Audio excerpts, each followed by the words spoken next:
Saraiki party के Javed चन्नट advocate साहब तशरीफ़ लाए हैं। मैं उनसे गुजारिश करूँगा कि वो स्टेज पर तशरीफ़ लाए और दावत खिताब के लिए मैं मोहतरम रिजवान कलंदरी साहब CEO झोंक TV से दरख्वास्त करूँगा कि वो आए, इज़हार ख्याल फरमाएँ। जनाब रिजवान साहब।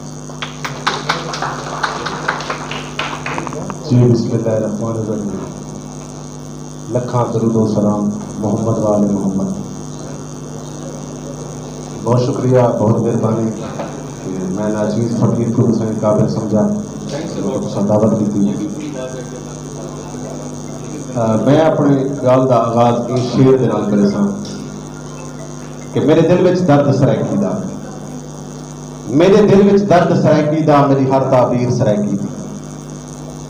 मेरे दिल विच दर्द सरायकी दा, मेरी हर ताबीर सरायकी दी। मैं पुत्र ते वीर सरायकी दा, मेरे सिर ते मां दा कर्जा है, मैं पीता है खीर सरायकी दा।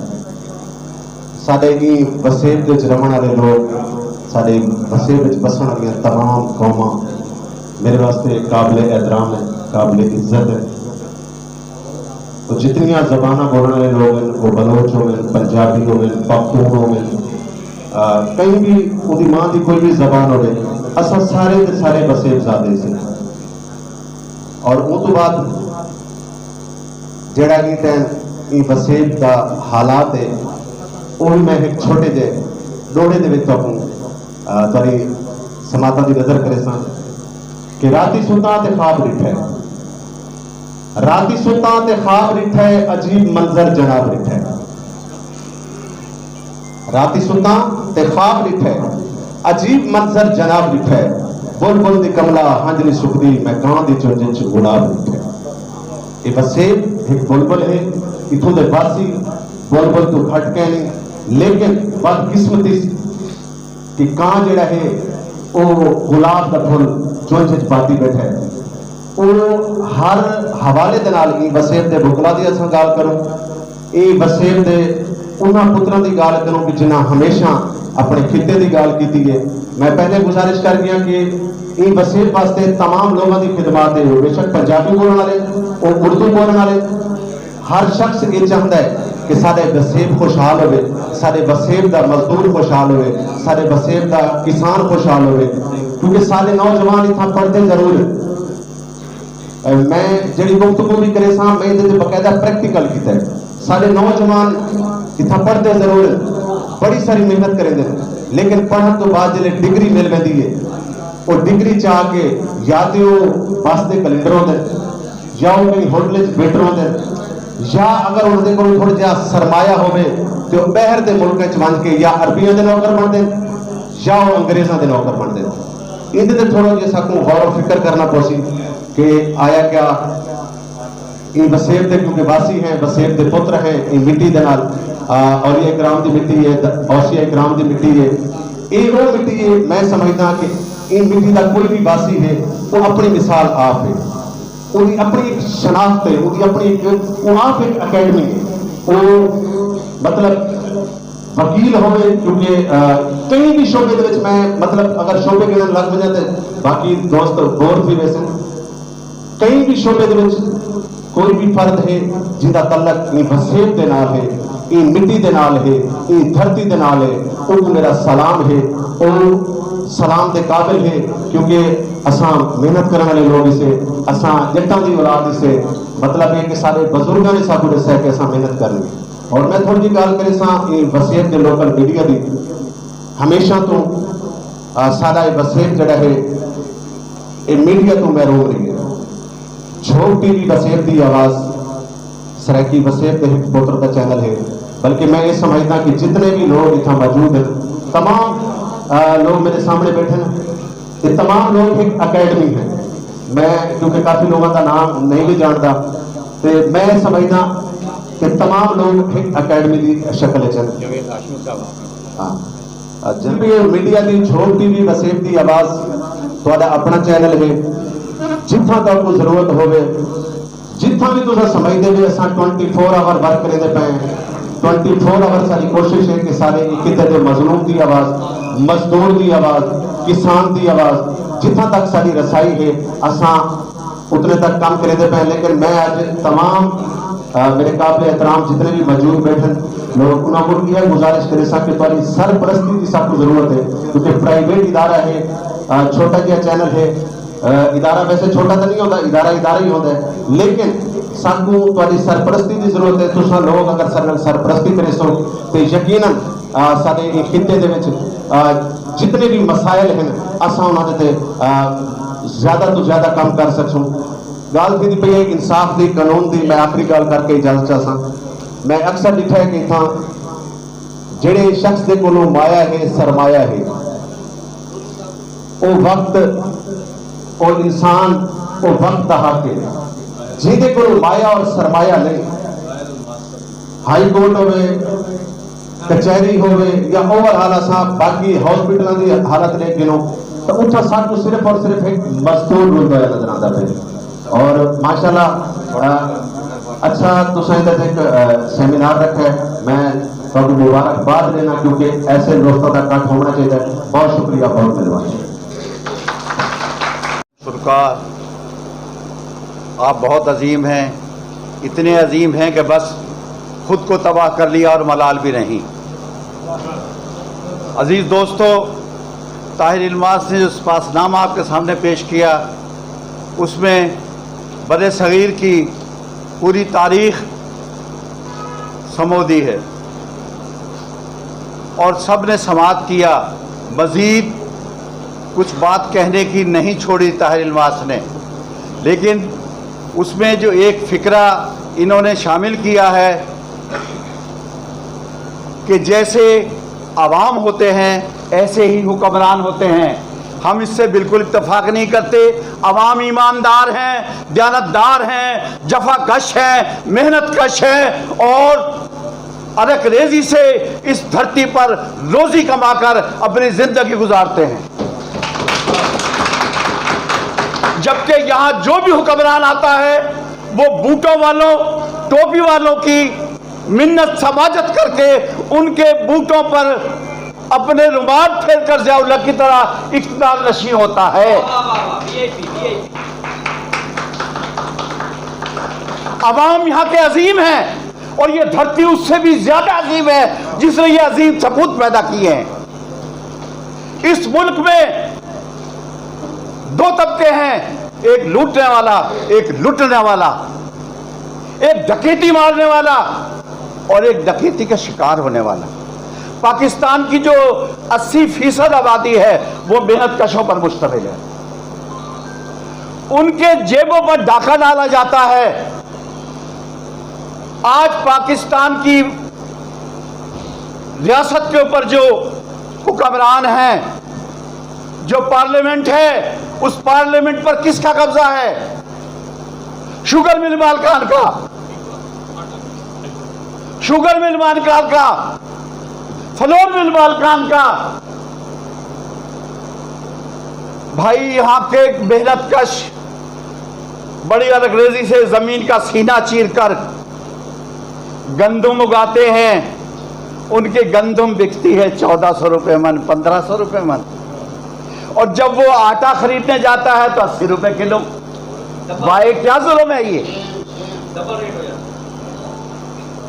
गन्ना उसका 1 साल की फसल है जिसको कई हल तलब मांग के वो काश्त करता है और उसकी हिफाजत करता है, उसको सींचता है, और जब वो शुगर मिल मालिकान के दरवाजे पर उसकी ट्रालियों की लाइन लगी होती है, सैकड़ों ट्रालियों की, और शुगर मिल का मालिक इंतजार कर रहा होता है कि इसको 15 दिन मैंने खड़े रखना है, इसका वजन कम करना है और फिर इसको तोलना है और कोड़ियों के भाव खरीदना है। तो ये आपके हमारे सबके सामने है। ये यहाँ की इस्टेब्लिशमेंट की मिली भगत से हो रहा है, यहाँ की रियासत की मिली भगत से इस्तेसाल हो रहा है। और इसमें अदलिया भी कोई मुकद्दस गाय नहीं है। अगर वो सो मोटा अख्तियारात ले सकते हैं तो गन्ने की लूटमार पर क्यों नहीं दे सकते?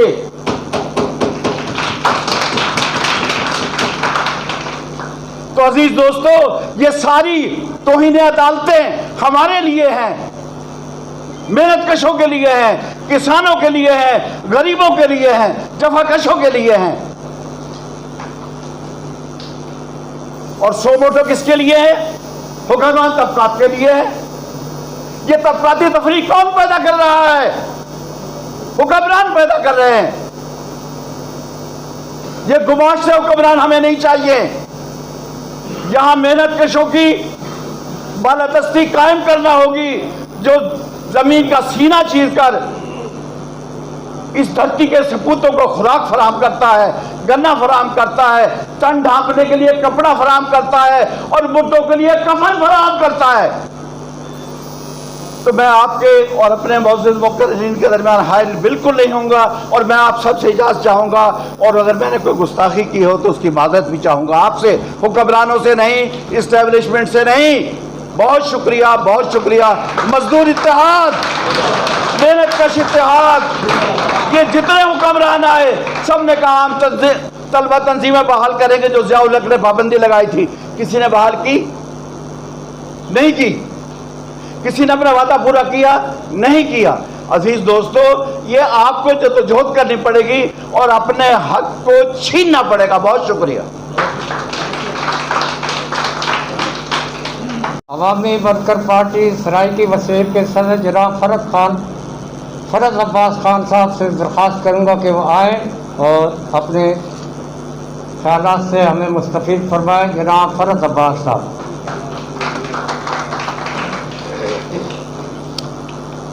स्टेज पर बैठे हुए मेरे निहायत ही मोहतरम कायदीन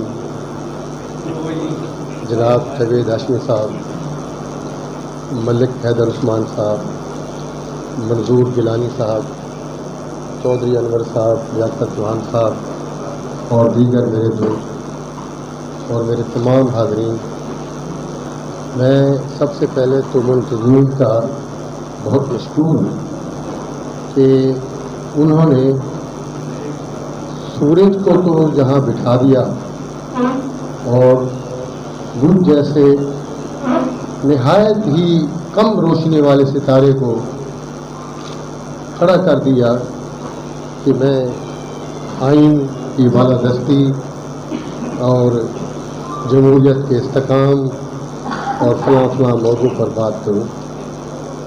मेरे सामने बहुत काबिल एहतराम कायदीन मौजूद हैं। मैं उनसे इजाज़त लेके चंद गुज़ारिशात पेश करूँगा। पहली गुजारिश मेरी ये है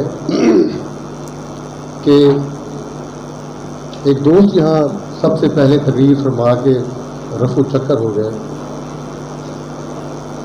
उनको बहना चाहिए था और जो रियासत की वो ज़बान बोल गए हैं उनको सुनना चाहिए था। मुझे नहीं समझ आती कि कौन सी ऐसी मजबूरी थी कि वो हुकूमत वक्त की ज़बान बोलकर यहाँ से भाग गए। मैं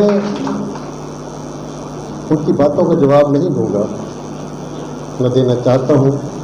कोई इस काबिल न वो हैं और न उनकी वो गुफ्तगू थी। मैं अपनी गुजारिशात करना चाहूँगा। दोस्तों, पाकिस्तान के अंदर जब इन मौज़ूआत पे हम बात करेंगे या लिखेंगे या पढ़ेंगे तो सबसे पहले इस मुल्क की इकनॉमिक को और इस मुल्क के मुआशी निज़ाम को हम जरूर स्टडी करें, क्योंकि मुआशियात की बुनियाद के ऊपर आपकी समाजियात होती है, मुआशियात की बुनियाद के ऊपर आपकी सियासियात होती है। हमारी मईशत और हमारे मुल्क का जो चेहरा है मुआशरे का, जिसे आप पाकिस्तानी मुआशरा कहते हैं, उसकी तस्वीर ये है कि यहाँ कबायली निज़ाम और कबायली रिवायात से लेकर जागीरदाराना बाक़ियात मौजूद है, जागीरदाराना माइंडसेट मौजूद है। खुद हमारे अपने घरों में जमहूरियत है, खुद हम अपने बच्चों को, अपनी बीवी को क्या वो जमहूरी हकूक देते हैं जो नहीं चाहिए? तो मेरा ख्याल में इस सवाल का जवाब नफी में है। मेरे अकाबरीन, मेरे कायदीन, मैं आपसे इजाज़त तलब करके ये भी गुजारिश करूँगा कि हम जो 1947 में आज़ाद हुए, क्या हम आज़ाद हुए? क्या हम एक सॉवरेन रियासत है? क्या हमारी खुद मुख्तियारी है? जो कौम, जो मुल्क, जो रियासत आज़ाद नहीं होती और ज़ेरे कब्ज़ा होती है, उसके अंदर जमहूरियत और आइन की बालादस्ती की बात करना अजीब सा लगता है। जमहूरियत यहाँ पर मगरब से आई थी और मगरब से आने के बाद वो यहाँ पड़ी हुई है। उनको कभी गिद्धे नोचती हैं, कभी जानवर नोचते हैं, कभी चमगादड़ पड़ जाते हैं। वो बेचारी तड़प रही है कि उस जमहूरियत के साथ क्या हुआ है पाकिस्तान में। 6 जून 1948 को पाकिस्तान के पहले वजीर खजाना मोहम्मद अली बोगरा ने पहला बजट पेश किया और उसमें फरमाया ये कि पाकिस्तान एक नौज़ायदा मुल्क है और उसको खतरात लाहक हैं, इसलिए हम मजबूर हैं कि 70 से 80% बजट है वो डिफेंस पर हम रखें। इसी तरीके से तकसीम हिंद के बाद नेहरू के पास एक फाइल गई, एक छावनी की दीवार जो है वो टूट गई है और उसकी मरम्मत के लिए आप फंड की इजाज़त दे दें।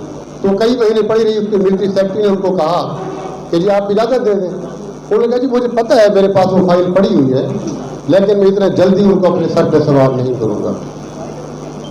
तो ये एक तकसीम के बाद ये एक सोच, एक माशरती सोच, एक माशरती तब्दीली जो वहाँ हुई और जो यहाँ हुई वो आपके सामने है। तो इसकी मज़ीद क्या तशरीह करूँ? जिस तरीके से पाकिस्तान के आइन को रोंदा गया, जिस तरीके से आइनी इदारों को पामाल किया गया, वो तारीख आपके सामने है। मैं इस पर क्या कहूँ? दोस्तों, इस वक्त जो सूरत हाल है इससे आप भी वाकिफ़ हैं और मैं भी वाकिफ़ हूँ। मैं गुजारिश सिर्फ इतनी करूँगा कि इकनॉमिक्स का जो हाल है और जो हाल आप लोगों ने कर दिया है, उसमें लोग सियासत की तरफ आने और सियासी तहरीक चलाने के लिए तैयार नहीं है। हर आदमी जावेद हाशमी नहीं बन सकता, हर आदमी अली अहमद कुर्द नहीं बन सकता, लेकिन बनना पड़ेगा। अगर आप जमहूरियत की बहाली चाहते हैं, आइनी इदारों को मुस्तहकम देखना चाहते हैं, तो जावेद हाशमी हर आदमी को बनना पड़ेगा, अली अहमद कुर्द भी बनना पड़ेगा। इसके बगैर चारा नहीं है। आपका खून तो इस तरीके से नचोड़ा जा रहा है जैसे आप घर में तो वो दही का शापर लेके जाते हैं और आपकी बेगम उस दही को निचोड़ती है। आपकी सॉवरेनिटी, आपकी मईशत, आपका स्टेट बैंक, आपके तमाम मुआशी इदारे इस वक्त किसी बैनुल अक़वामी इदारे के तहत गर्मी रखती है। आपको भेजा जा रहा है, आपका खून किया जा रहा है। कौन कहता है कि जनाब कर्जे पहले इतने थे और अब इतने हो गए? मुझे इस बात का जवाब दें कि आपके दौर में कर्जे कितने हो गए और वो कर्जे कहाँ गए? आप हमें कहते हो कि हम इस मुल्क को लूट के खा गए, सियासतदान इस मुल्क को लूट के खा गए।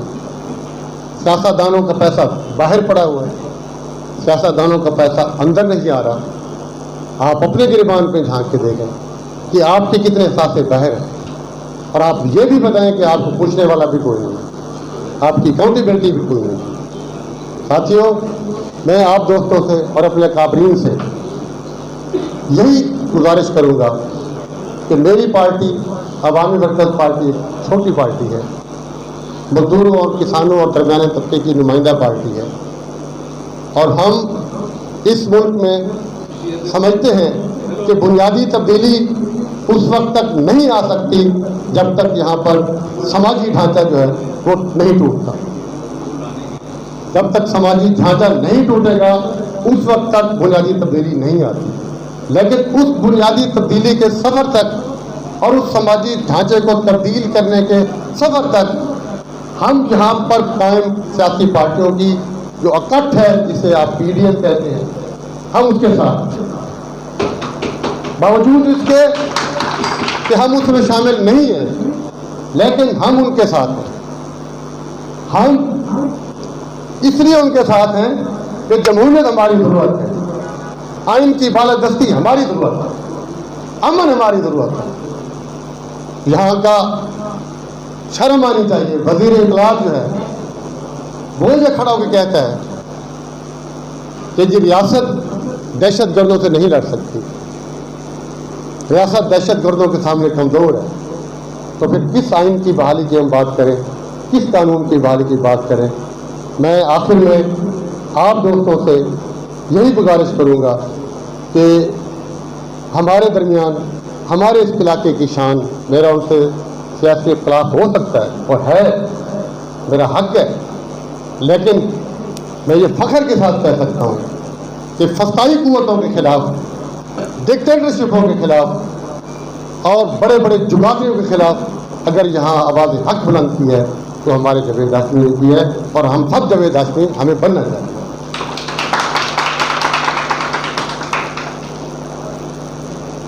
फरज साहब की गुफ्तगू के दरमियान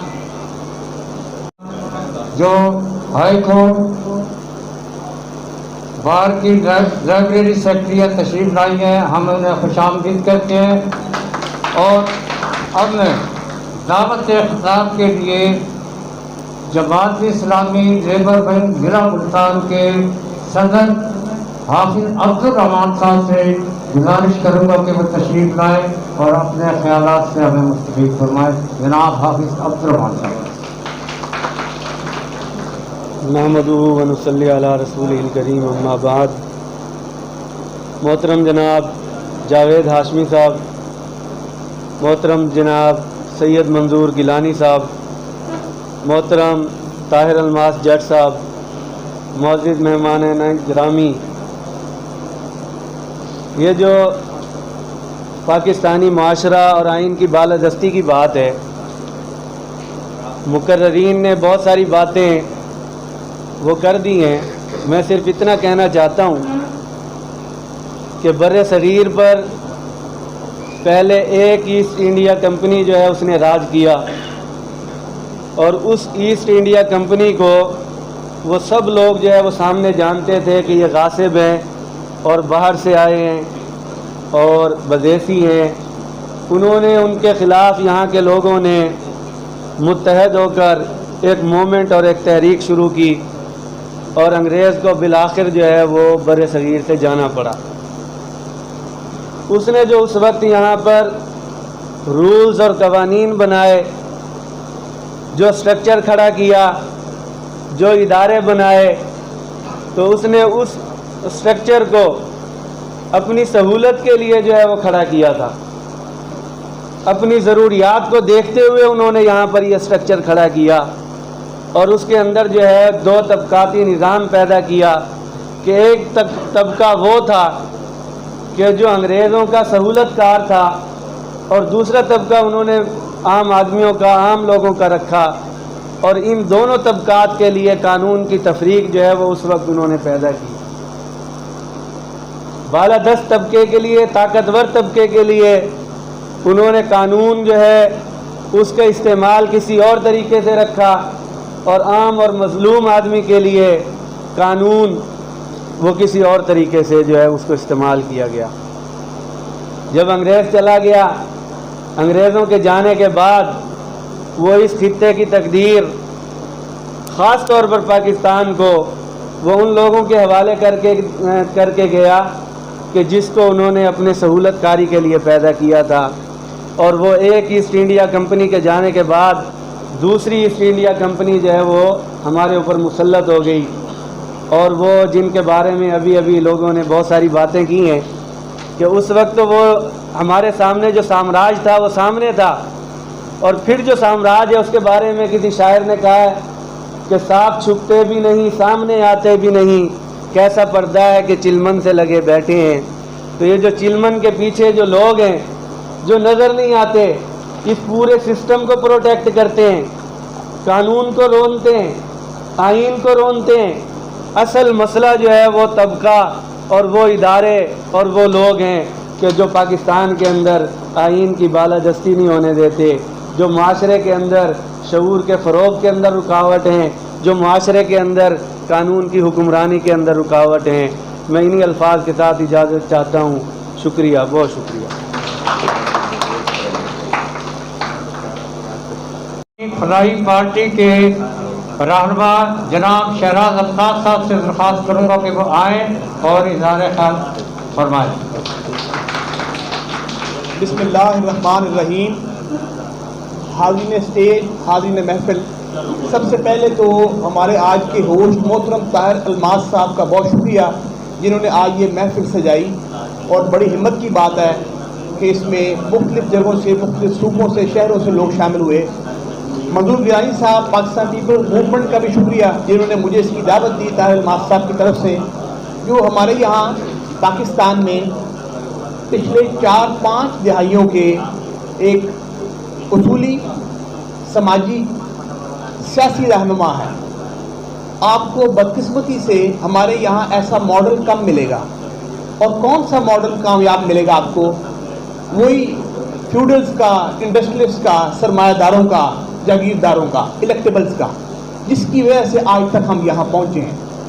अगर आज के मौजू की तरफ देखें तो इसके 3 हिस्से कर लें। पाकिस्तानी मुआशरा, अफराद जो रह रहे हैं गालिबन 22 करोड़, 24 करोड़, 25 करोड़, इसमें ज़ाहिर तबकात है, एक एलीट है, स्टेटस को है, अशराफिया है, वो आपको सरमायादार, जागीरदार, मिलिट्री इस्टेब्लिशमेंट, ब्यूरोक्रेसी, ये सब जो चंद हैं जिनका मफाद है, जो अपने मफाद की वजह से इस निज़ाम को बदलने में रुकावट है।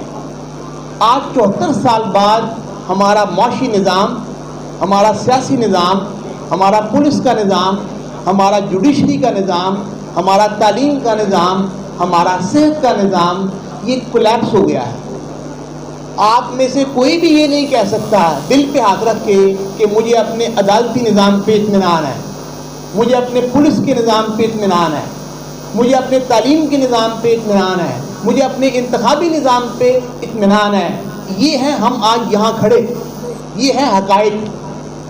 आप सब ने शायद सुना हो, ख़ास तौर पे नौजवानों के लिए बड़ा ज़रूरी है कि 62 में जब अयूब ने एक शख्सी आइन पेश किया, वो उसकी बुनियाद तो पीछे पड़ गई थी। जब ये ग़ुलाम मोहम्मद ने ख्वाजा नाज़मुद्दीन को हटाया है, पहले चक्कर दिया कि जी आगे पार्लिमानी निज़ाम आ रहा है, उसके तहत तो प्राइम मिनिस्टर के पास सारे इख्तियार होंगे, तो आप प्राइम मिनिस्टर बन जाएं, और ख़ुद वो गवर्नर जनरल बन गया। उसको ये पता था, इसको ग़ुलाम मोहम्मद को, कि गवर्नमेंट ऑफ इंडिया 1935 एक्ट के तहत तमाम तर इख्तियारात, तमाम तर ताकत मेरे पास हो। ख्वाजा नाज़मुद्दीन एक शरीफ सदालो आदमी थे, वो प्राइम मिनिस्टर बन गए, और फिर इस ग़ुलाम मोहम्मद ने ही, मक्कार आदमी ने ही उनको डिसमिस किया। वहाँ से आप पटरी से डी ट्रैक हो गए। जो कायद-ए-आज़म का पाकिस्तान था वो ये था, उनका विजन समाजी इंसाफ, सोशल जस्टिस। हमारे वकला दोस्त बैठे हैं, ये बड़ा बेहतर समझते हैं सोशल जस्टिस क्या है, समाजी इंसाफ क्या है। एक आम आदमी को उसकी दहलीज पे इंसाफ मिले, उस कीमत पे जिस पे वो अफोर्ड कर सकता है, उससे ज्यादती ना हो, उसको 10 लाख वकील की फीस ना देनी पड़े, उसको पुलिस में 50,000 ना देना पड़े एक झूठी FIR से बचने के लिए। तो कायद-ए-आज़म का विजन था, जो हमारे बानी थे पाकिस्तान के, जिनके किरदार पे कोई शक नहीं है, सोशल जस्टिस, समाजी इंसाफ। नंबर 2 था सोशल डेमोक्रेसी, समाजी जमहूरियत, के समाज में से लोग आए जो जमहूर को रिप्रेजेंट करें। आज हो गई है ये माली जमहूरियत और माली इंसाफ, जिसकी लाठी उसकी भैंस, जिसकी जेब में जितना पैसा उसके हाथ में इंसाफ और उसके हाथ में जमहूरियत। ये कोई जमहूरियत नहीं मिली आपको। पिछले ग़ुलाम मोहम्मद ने जब ये काम किया ख्वाजा नाज़मुद्दीन के साथ, उसके बाद से कोई जमहूरियत नहीं मिली।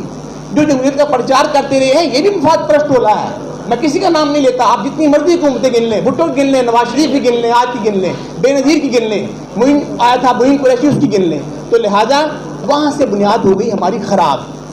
आज हम 72 साल से बेबुनियाद चल रहे हैं, मुआशरे की सिमत कोई नहीं, मफाद परस्त टोला।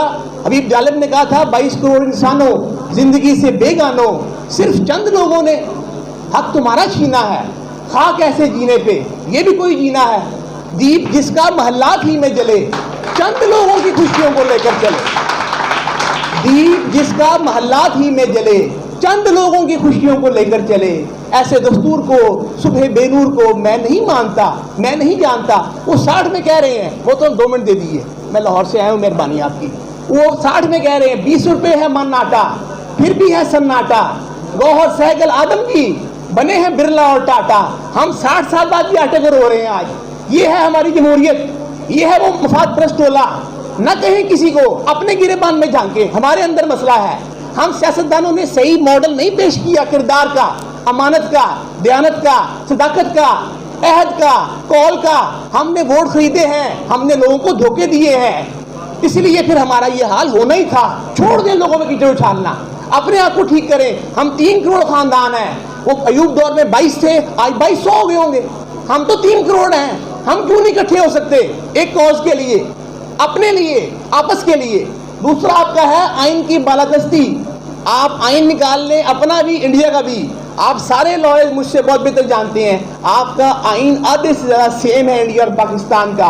दोनों की बुनियाद गवर्नमेंट ऑफ इंडिया 1935 एक्ट है, जो अंग्रेज़ों ने मुसल्लफ किया था मुतहदा हिंदुस्तान पे हुक्मरानी करने के लिए। तो कैसे वो आइन एक आम आदमी को रिलीफ दे? उस आइन में सब कुछ लिखा हुआ है, आपको तालीम फ्री मिलेगी, आपको सेहत फ्री मिलेगी, इंसाफ ऐसा होगा, मिलता है। तो आज इस इमरानी मुआहदे को अवामी फलाई पार्टी की नज़र में दोबारा रिव्यू करने की ज़रूरत है। इसको सिंप्लीफाई करें आइन को। और क्यों आप ऐसे आइन से चलते जा रहे हैं जिस पे अमल ही नहीं हो रहा? जब नहीं होगा तो फिर आखिरी चीज़ कानून की हुक्मरानी नहीं होगी। आपकी मुकद्दस गाय हर जगह पे हैं, पुलिस में भी हैं, इस्टेब्लिशमेंट में भी हैं, जुडिशरी में भी हैं, ब्यूरोक्रेसी में भी हैं, सियासी जमातों में भी हैं। तो फिर नहीं होगी आपकी कानून की हुक्मरानी। तो लिहाजा वो जो इकबाल ने कहा था कि सुरैया से ज़मीन पर आसमान ने हमको दे मारा, वो जो हमने अपनी मीरास गवा दी थी, तो क्यों नहीं हमें आसमान से उठाकर ज़मीन पे गिरा दिया जाए? इकबाल ने कहा था, कभी ये नौजवान मुस्लिम तदब्बुर भी किया तूने? वो क्या कर तू था, तू जिसका है टूटा हुआ तारा। तो अपने आप को पहचाने, अपने अंदर देखें, कमरे से बाहर न चोर ढूंढें, अपने अंदर देखें क्या खराबी है, उसको ठीक करें, आपके मसाइल इंशाअल्लाह हल हो जाएंगे। तो ऐसा मॉडल, ये मधु गिलानी साहब बैठे हैं, हमारे अदद जमीर साहब नहीं आ सके। ऐसा मॉडल हमारे दोस्त वहाँ से बलोच साहब नहीं आ सके, हाई बलोच, जो 1970 में एमएलए बने थे। इन मॉडल्स को प्रमोट करें, छोड़ दें छोटे छोटे बौने बनाए हुए हैं आपने मुख्तलिफ पार्टियों में, छोटे छोटे खुदा बनाए हुए हैं। इनके अपनी बादशाहते हैं, इनके अपने मसले हैं, इनकी अपनी मसलहतें हैं। बाहर होते हैं इक़्तिदार से तो कहते हैं नज़रिया, मैं नज़रियाती हो गया हूँ, मैं बागी हो गया हूँ। इक़्तिदार आता है, नज़रियात ख़त्म, बगावत ख़त्म, हम फिर गुलाम, हम आपके साथ खुश। रिजेक्ट कर दें ऐसे लोगों को। ये बैठी है क्या आदत मंजूर गिलानी, वो बैठा अदब जमील, वो बैठा हाई बलोच, ये खाकसार आपका। लगाएं अच्छा, लगाएं माइक्रोस्कोप, मुझे 20 साल टेस्ट करें, मैं बिकता हूँ झुकता हूँ, देखें बिकता हूँ झुकता हूँ, छोड़ के रिजेक्ट कर दें। तो अपना मयार बनाएं किसी इंसान को जिसमें खुदा खौफी हो, कमिटमेंट। कायदे में थी, अंग्रेज ने कहा था मैं मुतहदा हिंदुस्तान का आपको प्राइम मिनिस्टर बना देता हूँ, आप बराह करम पाकिस्तान का मौखर कर दें आइडिया। तो क्या कहा कायदे आज़म ने? उनका but how can I sell my nation, how can I sell my conscience, मैं अपना ज़मीर कैसे बेच दूँ? तो यहाँ तो ज़मीर नाम की चीज़ ही कोई नहीं, जिनने पैसे, जिन्ना गुड़ उन्ना मिठा। ये चीज़ सोचो मेरे भाइयों, मेरे दोस्तों, खुद खड़े हो जाओ अपने इलाके से, अपनी यूसी से, अब खुद अपने एमपी इलेक्शन लड़ो, एमएनए का लड़ो, इनको इनकी होश आ जाएगी। एक बार, 2 बार। ऐसी पार्टियां, इस्तेक़लाल पार्टी नहीं है, अवामी पार्टी नहीं है, कौमी मालिक के हाथ नहीं है, ऐसी पार्टियां ढूंढो, तब जाके आपकी नैया पार लगेगी। वरना झूमते रहोगे, घूमते रहोगे और ऐसी महफिल अटेंड करके इंजॉय करके घर जाके आराम करते रहोगे। बहुत शुक्रिया।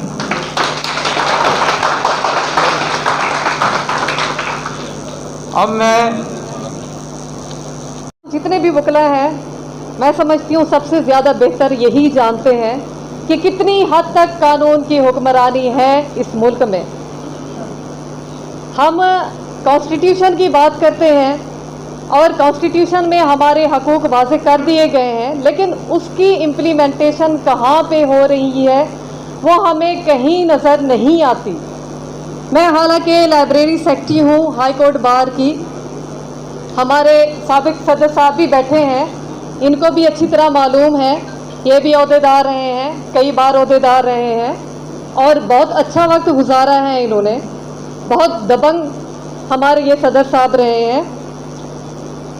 तो हमारी कोशिश हमेशा यही होती है कि हमारा जो कानून है वो गरीब आवाम को रिलीफ दे, उनके हकूक़ के लिए हम लोग बहुत कोशिश करते हैं, लेकिन हमें वो रिलीफ नहीं मिलता। ना हमें जुडिशरी से मिलता है, ना हमें सियासत से मिलता है। हमारी सिर्फ एक कोशिश होती है, लेकिन जब तक हमारे हुक्मरान ठीक नहीं होंगे उस वक्त तक यहाँ पर कुछ भी नहीं हो सकता। हमारी जुडिशरी भी फेल हो जाती है, यहाँ पर हमें वो रिलीफ नहीं देती, वो गरीबों को इंसाफ नहीं देती जो उन्हें मिलना चाहिए।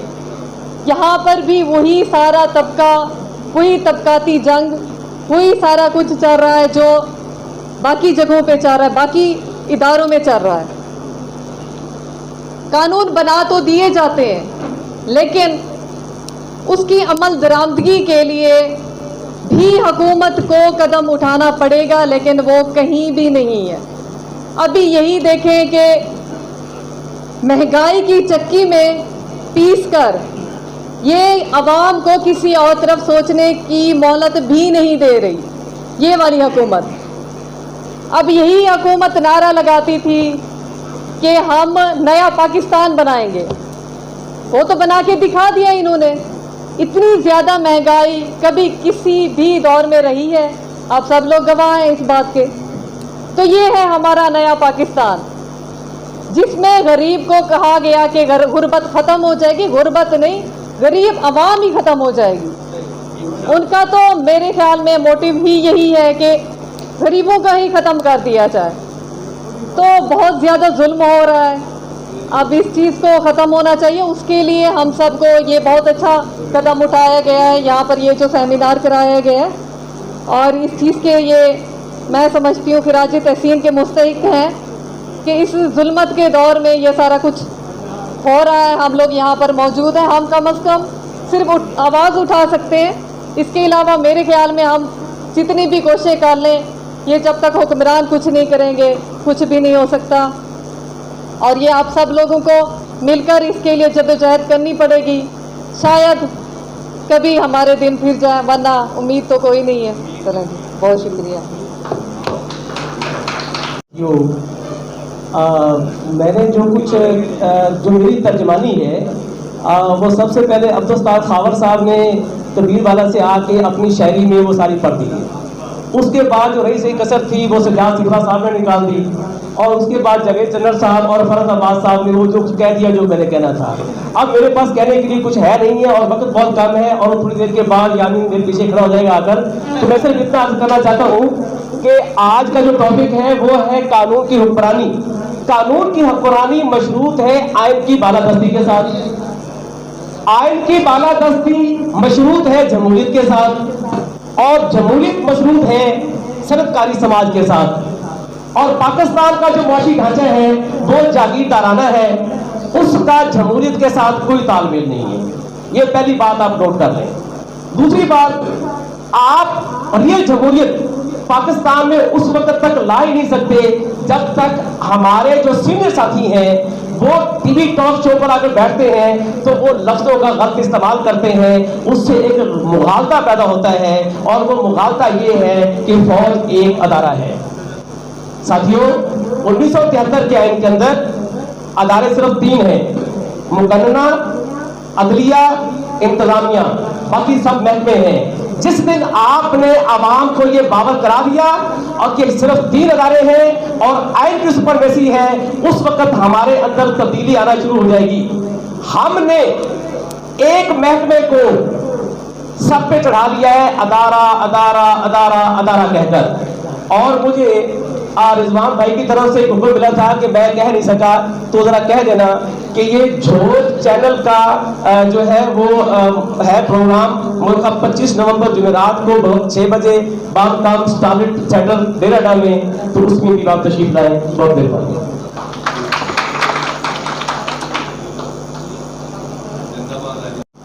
हमारे हाई कोर्ट बार के साबका सदर मारूफ सियासी रहनुमा जनाब हैदर उस्मान साहब से दरख्वास्त करूँगा कि वो तशरीफ़ लाए और अपने ख्यालात से हमें मुस्तफ़ीद फरमाए। जनाब मलक हैदर उस्मान साहब।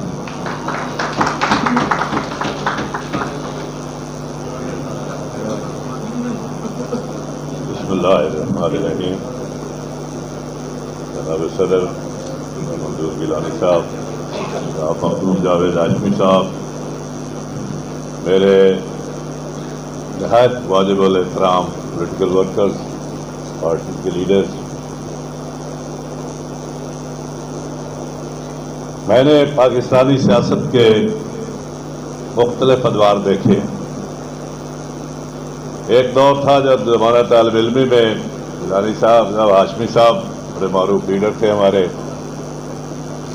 अयूब खान का दौर था, उसको हम आमरीत कहते थे और उसके खिलाफ जदोजहद करते थे।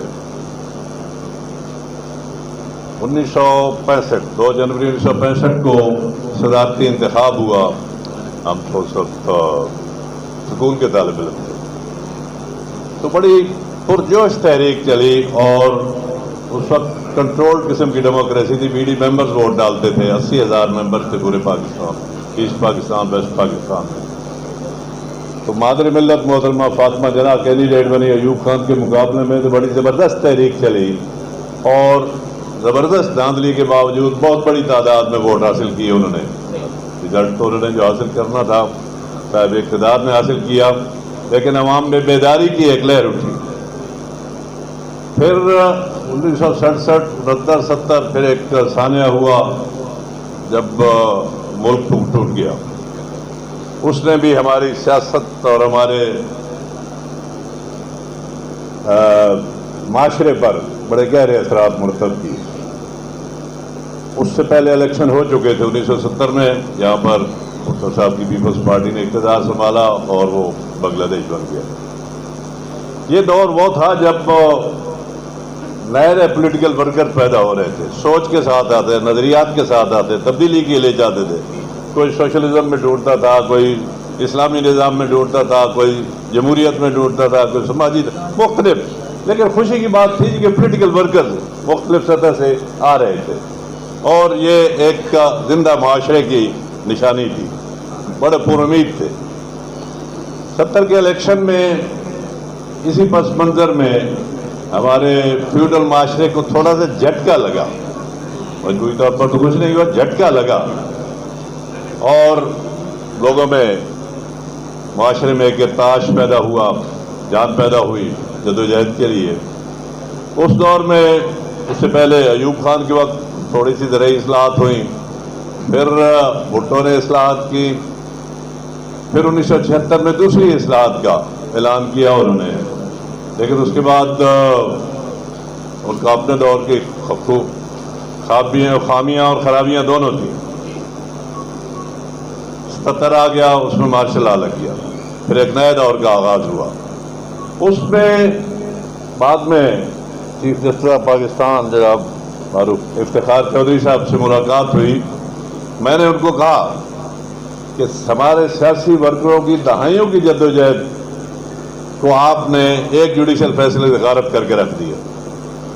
इस शरीयत कोर्ट ने, आप जानते हैं, मेरे कलीग बैठे हैं, कि ज़रूरी इस्लाहात को गैर इस्लामी करार दे दिया। उसके खिलाफ जो appeal bench, supreme appeal bench होता है, उसमें बड़ी अभी तक पढ़ने की पड़ी है, कोई फैसला नहीं। नाइंसाफ़ी ये है, अफराद के साथ तो होती है, ये पूरे मुल्क के साथ कि उसकी अपील ही नहीं सुनी जा रही। ये 1980 का फैसला है और आज 2021 है, वो पड़े हुए नाम ने आज फेडरल लैंड कमीशन भी काम कर रहा है, कोई काम नहीं है क्योंकि है ही नहीं, काम ही नहीं है, रोक दिया गया। तो यूँ इन फैसलों से हमारा समाजी फैब्रिक जो है वो टूट फूट का शिकार रहा और जो समाजी या इक़्तिसादी इंसाफ की बात करते हैं वो हासिल ना हो। सबसे जो भयानक, मेरे यंग कलीग बैठे हैं, कमिटेड हैं मुस्लिम लीग से, एक बात आपने गलत की, कायद-ए-आज़म को माफ रखा करें कि उन्होंने कोई गलती नहीं की थी, आपने उनका नाम भी लिया फिर में। वो एक गैर जमाती इलेक्शन कराया जनरल ज़ियाउल हक ने और उसमें तमाम पॉलिटिकल वर्कर्स को इलेक्शन प्रोसेस से बाहर कर दिया। और उसमें जो नॉमिनेशन पेपर था उसमें कॉलम था कि मेरा किसी सियासी जमात से ताल्लुक नहीं है, ये हर कैंडिडेट को डिक्लेयर करना होता था। तो वो अलमिया था वो जो क़यामत बर्पा हुई मेरे नज़दीक कि पॉलिटिकल वर्कर जो है बिल्कुल पीछे चला गया और निचली सतह की बेशतर मैं यहाँ अपने शहर में कहता हूँ कि पहले काउंसलर थे या डिपो चला रहे थे या इस सतह के लोग थे वो असेंबली में बिठा दिए गए और फिर उन पर खजाने, रियल एस्टेट, मनशियात, डेवलपमेंट फंड, ये सब के दरवाजे खोल दिए गए और उसके नतीजे के तौर पर ये तबका इक्तिसादी, समाजी और सियासी तौर पर मजबूत होता चला जो आज तक प्रिवेल कर रहा है। आज तक हमारी मुसीबतों का जिम्मेदार वही 85 का निज़ाम जिससे ये खराबी पैदा हुई। और मैं तो फिर ये कहूँगा कि आप मुस्लिम लीग का आदमी है, वो कहे जमहूरियत होनी चाहिए कि मुस्लिम लीग को वोट का हक है, पीपल्स पार्टी वाला कहेगा पीपल्स पार्टी को वोट का हक है, पीटीआई वाला वो कहेगा ऐसे। लेकिन मैं मुख्तसर यूँ करता हूँ कि मीर क्या सादा है, हुए बीमार जिसके सबब उसी अतार के लौटने से दवा लेते हैं। इनसे कुछ नहीं होना। इन सियासी जमातों से मैं वसूख से कहता हूँ कि आप जो तब्दीली चाहते हैं नहीं होनी, क्योंकि वो नुमाइंदगी किसी और तबके की करते हैं, वो अपने महदूद मफादात की नुमाइंदगी करते हैं। कुछ कह आज जो सियासी जमातें, मुस्लिम लीग का वर्कर वो है जो नवाज शरीफ का लायक है, पीपल्स पार्टी का वर्कर है जो जरदारी जैसे आदमी का लायक है, पीटीआई का वर्कर वो है जो इमरान खान का, बाकी कोई पार्टी नहीं, कोई ऑर्गेनाइजेशन नहीं, कोई तरतीब ही नहीं गई। सही देखते हो आप तो बताएं। ऐसे में गनीमत यह है कि आप जैसे कि पॉलिटिकल वर्कर मरा नहीं, आप बैठे हैं, सोच रहे हैं, इस उम्मीद की जा सकती है कि आपकी ये सोच किसी लम्हे किसी वक्त फ्लोरिश नमू पकड़ेगी और पाकिस्तान की सोसाइटी एक दफ़ा फिर जिंदा सोसाइटी में बदलेगी। मैं कानून की बालादस्ती की बात की, एक वाक़या सुना रहे थे हाशिम रजा साहब, पहले डिप्टी कमिश्नर डिस्ट्रिक्ट मजिस्ट्रेट थे कराची के। जब पाकिस्तान बना तो कोई सेक्रेटेरिएट नहीं था, कुछ भी नहीं था, ऐसे हो गया। इंडिया के पास तो सब कुछ था, वहाँ तो वो अंग्रेज हटा और पंडित नेहरू बैठ गया।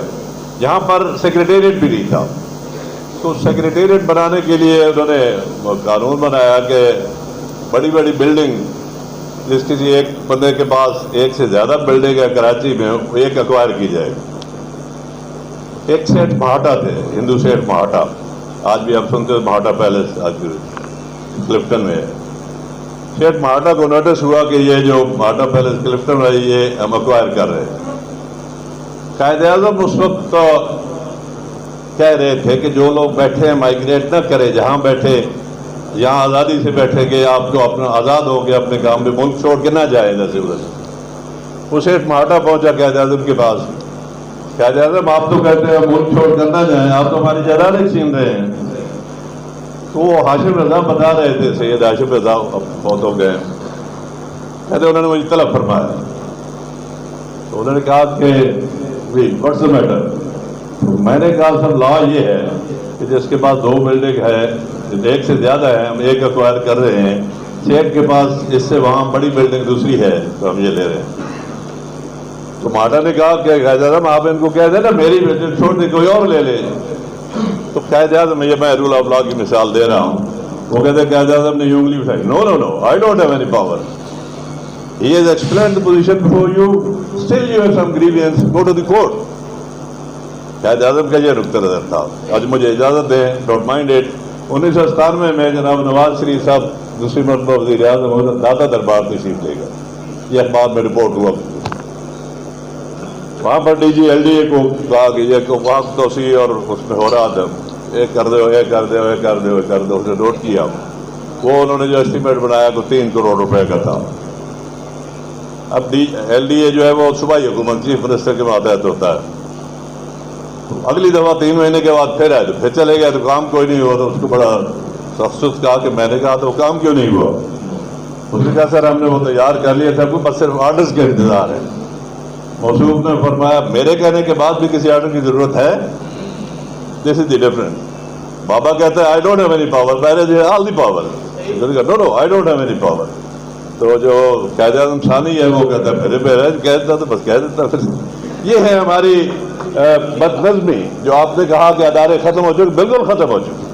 तालीम, सेहत, फॉरेस्ट्री, लोकल गवर्नमेंट, कौन सी किसकी मिसाल आप दे सकते हैं कि इस वक्त जहाँ पर आप अदारे ही नहीं, कुछ चीज़ है नहीं, रूल कहाँ, लॉ कहाँ, किस चीज़ की आप तो करते हैं। मखलूबाज आज़मी साहब इस सिस्टम का हिस्सा रहे, मुझे तो खुशी है। आज़मी साहब 85 के इलेक्शन में मैं जेल में था जिस दिन इलेक्शन हो रहे थे, इसलिए अल्हम्दुलिल्लाह मैं पाक साहब हूँ। लेकिन जो आए मेंबरान असम्बली, कोई फिक्र कोई सोच नहीं थी। डेवलपमेंट फंड और स्कूल बना दिया, तख्ती लगा दी, बिजली के खंभा बना दिया, तख्ती लगा दी, गली बना दी, तख्ती लगा दी, और वोट इस बुनियाद पर देने लगे ताकि ये तासुर, ये मजाज इस हद तक अवाम में भी सरायत कर गया कि आपने देखा होगा बैनर लगने लगे, बिजली दो वोट लो, सड़क दो वोट लो। यानी अवाम में भी किसी सोच, इज्तिमाई फिक्र उसके बजाय इन पेटी चीज़ों में ले गए। इसलिए रूल ऑफ लॉ या सुप्रीमेसी ऑफ कॉन्स्टिट्यूशन इस माहौल में हो ही नहीं सकता। तवील जदोजहद की ज़रूरत है। और लेट मी से इस वक्त तो लीडरशिप भी कोई नहीं है सामने जो इसका मतलब लेकर उठे और आप हम जैसे लोगों से साथ देकर उसकी कुव्वत बने और कोई तब्दीली ले आए। अभी तक मंजर पे नहीं है। लेकिन मैं फिर कहता हूँ कि खुशी की बात है कि आप जैसे लोग, पॉलिटिकल वर्कर्स, पॉलिटिकल थाट वाले लोग अभी जिंदा हैं। तवक्को करनी चाहिए कि हम इंशाअल्लाह बेहतर जिंदगी की तरफ बढ़ेंगे। Thank you. और हमारे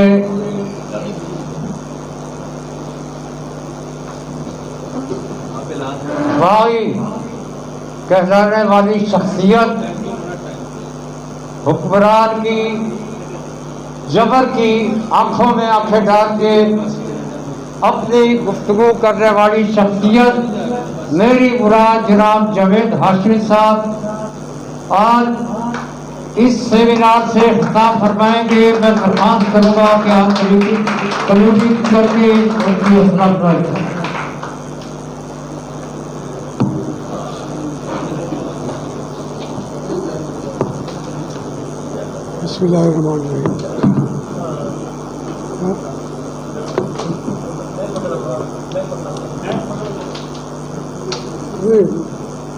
बिस्मिल्लाहिर्रहमानिर्रहीम। जनाब मंजूर गिलानी साहब, जुबान हैदर साहब, दूसरे तमाम भाई मिल्लत और हाज़िरीन किराम, अस्सलाम वालेकुम।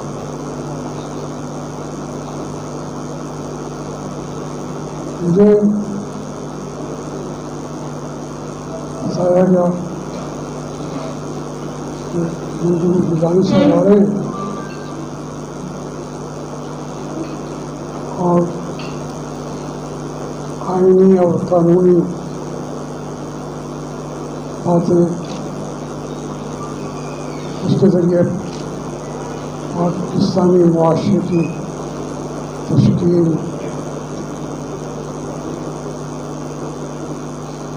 में हाजिर हो गया।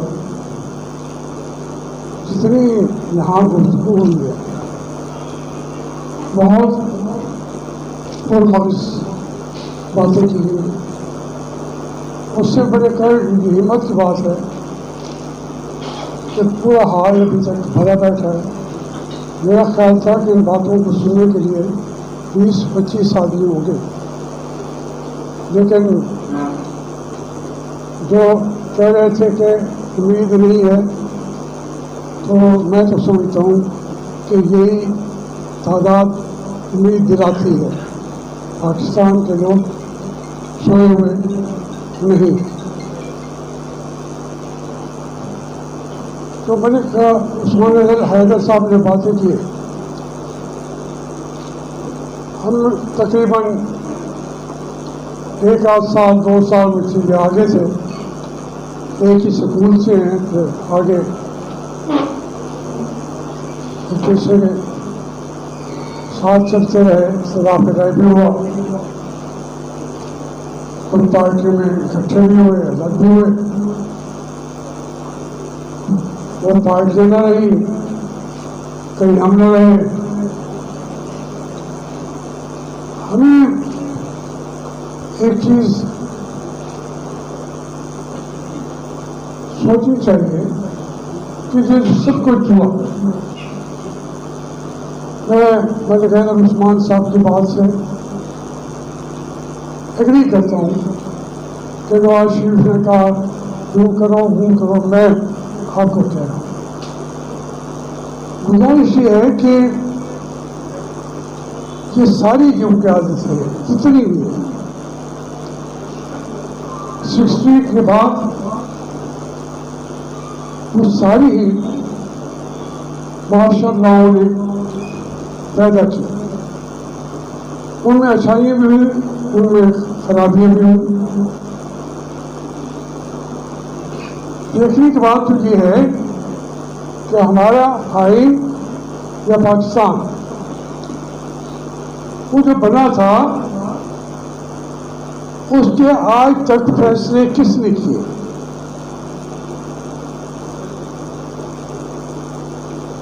मुझे अपने तौर पर यहाँ काफ़ी नजरियाती तकरीर भी हुई और बड़ी दफा बातें भी की गई। बात ये है, आज जो कौम जिसके अंदर ये बात पैदा हो रही है, जो अपना उनका मसाइल कहाँ से पैदा होते हैं वो रिकग्नाइज करने लगी है कि कहाँ कहाँ हमारे साथ क्या हुआ। हम अयूब खान के खिलाफ भी नारे लगाते थे। इससे पहले हमारे बड़े जो थे वो अयूब खान के साथ थे, उन तक हमारी अयूब खान के हक में भी नारे लगाते थे। अभी 64-65 में उम्र क्या थी, 10-12 साल 14 साल से यही फैमिली है जो सियासत में थे। तो बात ये है कि इत्तेफाक से मुझे अयूब खान से भी मिलने का मौका मिला। मैं जो यहाँ नजरियाती बातें की गई हैं मीटिंग के अंदर बैठ के वहाँ के वज़ीर आज़म से, वहाँ के सदर से भी चाइना में देखने का मौका मिला। मॉस्को में भी बैठ के उनके प्राइम मिनिस्टर उनके सदर स्टालिन के साथ। आज ये है कि हम अगर ये कहें कि आज हम जो ये क्या करते हैं, इनकी खामियां हैं, इनकी कमियां हैं, उस बुनियाद पर ये जिम्मेवार हैं सब हैं। हम बाकी ना हो, मैं भी हूँ। लेकिन एक ही तरीका अख्तियार किया गया, कहा गया कायदे आज़म का नाम ना लिया जाए। फिर कायदे आज़म जब पाकिस्तान बन गया तो 1 साल के अंदर उनको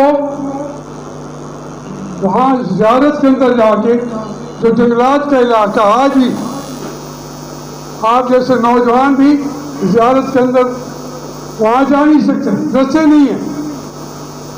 तो वहाँ कुछ गोली था, वहाँ के उनकी टीबी का इलाज था। बात ये थे फैसले कहीं और हो रहे थे। मशरकी पाकिस्तान मैं वहाँ गली गली में फिरा, ढाका का अभी मैं सुनूर था, क्योंकि हम उनको मार रहे थे। मैंने अपनी आंखों से देखा है, ये आंखों से, कि हम उनको गोलियां मार रहे थे। उनकी जो आंखें हैं गिल्दें खा रही थी। अगर ना देखा हो, वैसे कह रहा हूँ, अल्लाह मेरी आंखों का नूर नसीब करे। हमने तबाह किया। जिन्होंने पाकिस्तान पहले बनाया था, उन्होंने जो वहाँ की क़यादत थी 20 साल से ज़्यादा तो रही नहीं हमारे साथ।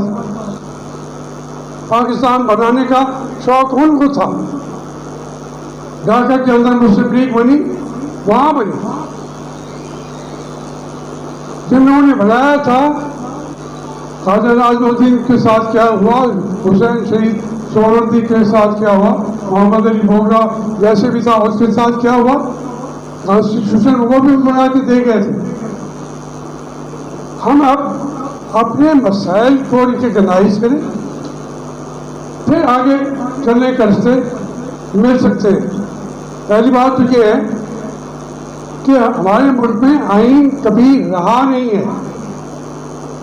भुट्टो साहब ने भी आइन दे के दूसरे दिन इमरजेंसी लगा दी थी, और उनकी जब तक हुकूमत की इमरजेंसी रही तो कॉन्स्टिट्यूशन का कहाँ रह गया?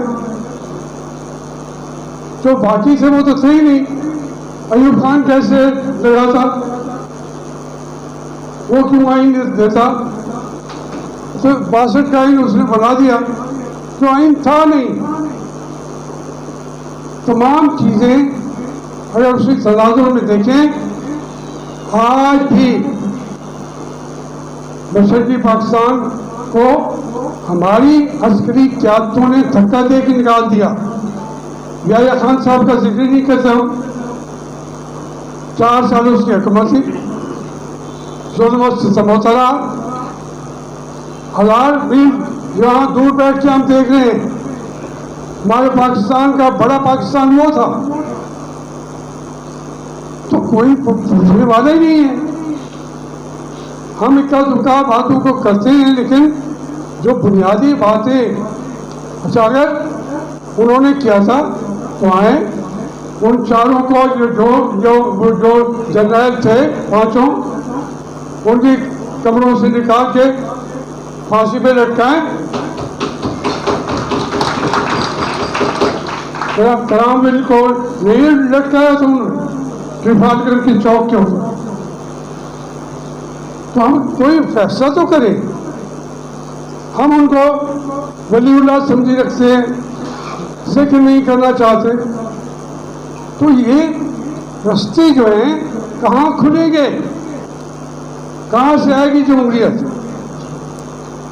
आज के दौर के जरिए ये बात सही है कि वो आप यकीन करें कि इस मुल्क के अंदर जितनी लूट खसूट का यहाँ सिलसिला शुरू हुआ है, आप अपने जजों की तनख्वाहें देख लें, पेंशनें देख लें, कि जब उनको सुनाई जाती है तो ठीक जो आइन की आप और कानून की बालादस्ती चाहते हैं आइन की, उसे जिक्र तो करें। ये एक जो मैं समझता हूं कि जो भी आज खड़ा होकर बात कर रहा है जमहूरियत की, वो जमहूरियत भी हमारी कोई इतनी ज्यादा मिसाली जमहूरियत तो होगी ही नहीं। कम्युनिज्म जो है वो कम्युनिज्म नहीं है। हम मॉस्को में गए, सड़कों के ऊपर जनरलों ने गले में पट्टे डाल के भीख मांग रहे थे, लिखा हुआ था ने अफगानिस्तान में खिदमत सरंजाम दिए मॉस्को के अंदर। तो मॉस्को ने कहा जाओ जहन्नम में। मगरब को कहा कि तुम हमें मारते हो, हमें वो रूस कहाँ गया वो कम्युनिज्म? वहाँ पे चाइना के अंदर उन्होंने कहा कि टेक्नोलॉजी के जरिए हमें हमारी बहसें हो उनके सदर के साथ, उनके वज़ीर आज़मों के साथ। वो कहते हैं यही कम्युनिज्म है, हमारा है ये। तो हमें अपनी हालात को अमली तौर पर देखना चाहिए। जब नजरियाती बात करते हैं, मैं तो पहला बंदा जिससे मैं मुतासिर हुआ था वो मौलाना भाषानी था। उसका किले पे जलसा कराया, वहाँ कौन सा ये है प्रोटेक्शन का, उनके किसान कॉन्फ्रेंस के अंदर हम यहाँ डेलीगेशन लेके गए। हम तो नौजवान थे, लगे हुए थे, सोच थी कि कुछ हम अपने मुल्क के लिए, कौम के लिए काम भी आ सके और हर एक से सीख लेना चाहते थे। जुल्फ़िकार अली भुट्टो साहब के साथ वो मेरे पास वो तस्वीर भी है जिसमें हम खड़े हैं, मेरे मोटे पे उन्होंने हाथ रखा हुआ है, मेरे कहते उस्मान भी सांस करें भुट्टो साहब की हर तक पहुंचने की कोशिश की, ख्वाहिश थी, कितने लोगों की ये ख्वाहिशात होती हैं, लेकिन अगर उनकी ख्वाहिशात फिर इससे मुल्तान में बर्फ के अंदर मुझे लिटाया हुआ था कपड़े उतार के, और फिर महमूद नवाज बाबर को भी यहाँ लिटाया हुआ था बर्फ के सिरों, जमहूरिया के दलाई कम खुले हुए थे दलाई। देखिए बात यह है, हमारे ये लीडर जो हैं इनको हम खुदा बना रहे, नहीं बनाना चाहिए।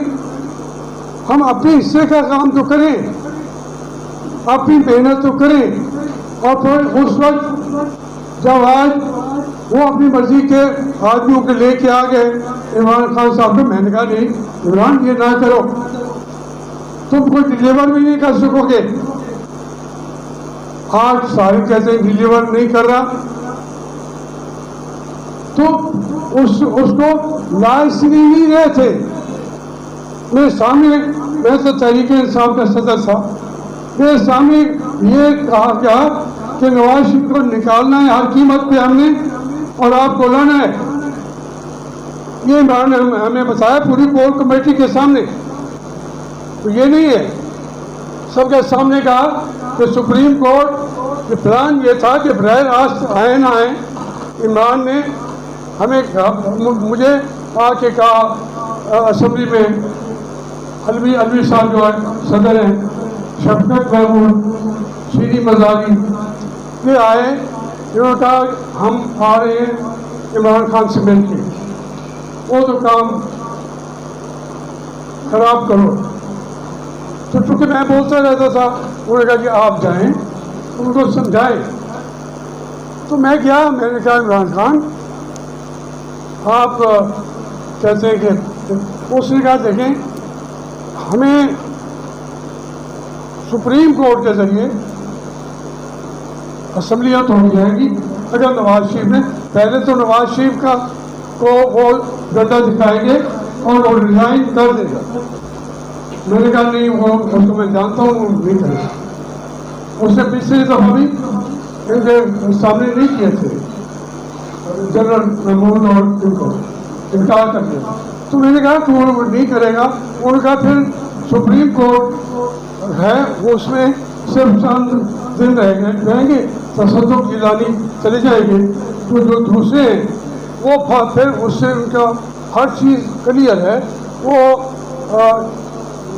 आप समझते हैं माशाल्लाह आएगा, माशाल्लाह कैसे आएगा? माशाल्लाह तो सुप्रीम कोर्ट कहेगा कि नहीं है माशाल्लाह। यही हमें ये माशाल्लाह से हासिल भी यही कहा था उन्होंने, जब हमने कहा कि ये क्या होगा, मुझे खत लिखा टेम्परेट में, वो से कोर्ट लफ्ट हमारी जो बरह रास्त सियासत के साथ नहीं आते, वो ट्रस्ट जल्दी कर जाते, वो यकीन कर रहे थे। वो आगे उन्होंने ये माशाल्लाह को बिठा दिया, कितने साल वहाँ हैदराबाद में, पूछे नहीं। बात यह है कि यहाँ हम इतना ओवर सिंप्लीफाई ना करें, टारगेट सामने रखें। इस वक्त लोगों के अंदर एक अवेयरनेस आई है, वो समझते हैं कि हम अपनी फौज को वो चाहिए में, उनकी इज्जत भी चाहिए हमें। अपनी फौज के बगैर कौन सा मुल्क खड़ा रह सकता है? लेकिन जो वो फैसले लाने के लिए लोगों को लाते हैं, पकड़ा देते हैं। ये नवाज शरीफ को उन्होंने 83 के अंदर लेके आए, भुट्टो साहब को कब लेके आए 62 में, 61 में, तो वो लेके आते रहते हैं। मैं भी एक साल मैं वजीर बना, हमारे से वादा क्या, नवाब नसरुल्लाह साहब भी उस हुकूमत में से, मुफ्ती महमूद की पार्टी भी थी, 12 पार्टियां पक्की साथ थी। वादा किया जवाहर साहब ने कि 1 साल के अंदर अंदर मैं इलेक्शन करा दूंगा, आपकी सपोर्ट मुझे चाहिए सिविलियन की। तो इन्होंने गए, लेकिन झूठा साबित हुआ। मैं तो छोड़ के आ गया। आपके वो अरशद साहब वो बाहर बैठ के इंतज़ार कर रहे थे, शायद नौकरी मिल जाएगी। हमने कहा यार छोड़ो पड़े। बात यह है कि इस प्रोसेस में मुझे तो मैं एक बिल्कुल मुतवस्सित तबके के घर का हूँ, जानते हैं हमारी कौन से हम जागीरदार हैं चीज़ें। हम ऐसा अपनी जान हथेली पे रख के स्टूडेंट्स यूनियन के फोरम हमें मिले और वहाँ कोई जंग नहीं थी। जहांगीर बदर, राजा अकबर हमारे मुखालिफ से सारा दिन तकरीरें करते थे, शाम को हॉस्टल में बैठ के खाना खाते थे, गप्पे भी लगाते थे। लेफ्ट राइट ऐसे था, बल्कि इसी आपके मुल्तान के शहर के अंदर कसवर गर्देजी साहब थे, वो MNA के इलेक्शन लड़े कि वो कम्युनिस्ट पार्टी के थे, मास्को नवा। जमात इस्लामी ने भी उनको सपोर्ट किया। झगड़ा ये आए शुरू से, जो सोचना चाहते हैं वो कहते हैं यार पहले हमें जो दूसरी क्यादतें जैसे अस्करी क्यादत कह रहे हैं, कुछ कह रहे, हमें उससे हट के जमहूरियत को साथ लेके चलना है। अगर आज हम किताबें पढ़ भी लेंगे, लिख भी देंगे। मैंने तो ये लिख दिया, आज से 20 साल पहले मेरी किताब छपी। मैंने कहा ये बराक बन जाएगा, चीन भी आ जाएगा, रूस भी आ जाएगा और 15-20 मुसलमान ममालिक भी आ जाएंगे। अब रूस को उन्होंने बर्लिन की दीवार से उठा के फेंका, उसे सारे मुल्कों को निकाल दिया। पहले उसने कहा मैं आज अगर रशिया अपना बटन ऑफ कर दे गैस का तो 3 हिस्से यूरोप ठठर के मर जाएगा, इसलिए उसके पास ताकत। वो उधर उनको देखता भी नहीं है, वो इधर ही देख रहा है। यहाँ अगर कोई क्यादतें होंगी, यहाँ हम आपसी मुसीबतों में लड़ रहे होंगे, हमारी आने वाली नस्लें भी भूखी मरेंगी। पाकिस्तान के वो जहाँ तक आप वसाइल की बात की है, अनवर साहब बैठे हुए हैं, एक सरकार की करना चाह रहा हूँ। और भाई मेरे भाई, मुझे 2 दफ़ा शुगर मिल कहा गया। यह अब्दुर्रज़ाक के बाप ने भी, शेख दाऊद ने भी, जवाहर साहब ने भी, मियाँ साहब ने वो कहा क्या कि अगर शुगर मिल नहीं लाएगा तो सियासत से चुप बस कर। सियासत उसी की चलेगी जिसकी शुगर मिल चलेगी। अच्छा, ये खित्ता शुगर मिलों का नहीं है। हम आज भी मंगवाएं आपने ये चीनी ब्राज़ील से, क्यूबा से, मैक्सिको से, वहाँ पूरे साउथ अमेरिका में गन्ना वाइल्ड पैदा होता है, वाइल्ड 100 सैकड़े मीलों तक खुद ब खुद पैदा होता है। वो आपने उसको करके बाई प्रोडक्ट है उनकी शुगर, क्या है उसका, हाँ ये कपास शुगर जो है बाई प्रोडक्ट है। 1953 तक वो समंदर में फेंक देते थे, अब कोई खरीदने वाला है।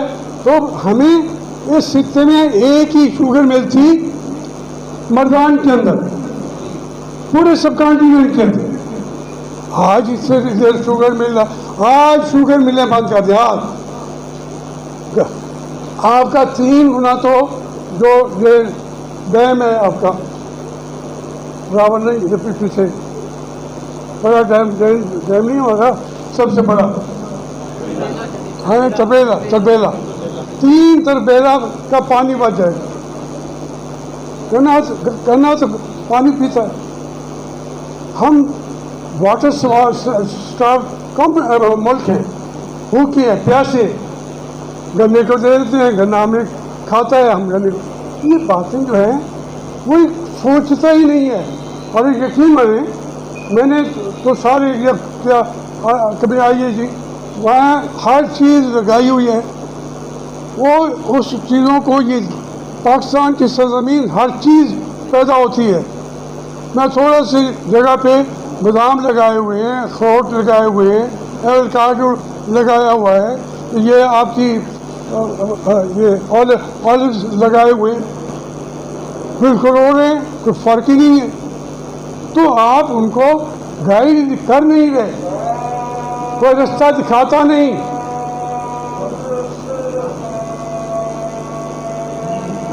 मैं कहता हूँ कि अब जो दौर है, ये मौका है कि हमें ताकत के साथ, और इस ताकत इस्तेमाल करने की ज़रूरत भी नहीं है। वो जर्नैल खा खा के थक चुके हैं, बैठे हुए अभी भी जो सिटिंग जर्नैल हैं या जो नहीं है सिटिंग, पूरे मुल्क को खा गए। उनको बात करो तो वो हमारे घर आके गिरा देते हैं। वहाँ पार्टियां साथ देती हैं ना, कोई देता है, कोई दे ना दे। बात ये है कि ये मौका है कि हम सब जो है एक जगह पे अपनी आवाज़ जमा करते जाएं। जो कोई कल, ये पहले हमारी तहरीकें ही चलती भी रही हैं, एक एक आदमी जानता है कि इन सबको निकाला किसने। अयूब खान को भी सियासतदानों ने निकाला, या वो तो मशरक़ी पाकिस्तान वालों ने निकाल दिया। अब हम कहते हैं कि मशरक़ी पाकिस्तान दूर था, बलोचिस्तान ज़्यादा इन्होंने किया। वो तो दुश्मन इतने बैठे हैं, वो अलग करेगा और ये कहेंगे चलो जान छुट्टी, क्योंकि जितनी जगह उनको हुकूमत की मिलेगी। देखिए तकसीम दर तकसीम किया है, MKM में आप लबैक या रसूलुल्लाह की बात करें, या हम लोग हैं, मजहबी कुव्वतें हैं, सेकुलर लोग हैं, एक एक टुकड़ियाँ बना के उनको बड़ा कर देते हैं, छोटा कर देते हैं। मैं तेरा चाँद हूँ जलाएगा बुझाएगा, ये रास्ता। और पाकिस्तान को इन्होंने छोटा कर दिया है। पाकिस्तान छोटा नहीं है, अजीम मुल्क है, और उस खित्ते में दुनिया के उसके अंदर मौजूद है कि इसके बगैर ना चाइना को रास्ता मिलता है, ना रूस को गर्म पानियों तक रास्ता मिलता है। ये एक पूरा, और कल को इंडिया भी, आप सुने उनके, वो कहते हैं कि ये तो हमें अगर रास्ता दे दें अफ़गानिस्तान या यूरोप तक। इंडिया मिन्नतें करने पे आया हुआ है, जब आप नहीं मानते वो थप्पड़ मार देता है। ये झगड़े एक दिन में ख़त्म होंगे। कोशिश की जाए, कश्मीर भी आज़ाद होगा, उनको हकूक़ भी मिलेंगे, लेकिन अगर हमारी क़यादत, कोई दुनिया में आपने सुना है कि अपनी फ़ौज जो है अपने मुल्क को फतह कर रही हो, साथ ही पाकिस्तान हो। मैं इमरान को भी कहा था, बेटा देखें वो क्यों आएगी फौज हमारी। उन्होंने कि हमसे वादा है। देखा अपनी हुकूमतों को बिठा के अगर वो निकालने लग गए, अगर वो समझ नहीं आ रही कि हमारी इकॉनमी टेक ऑफ कर रही है, नहीं कर रही है, लूट मार कर रहा है नवाज शरीफ, लोग हटा देंगे, वोट पड़ने दें।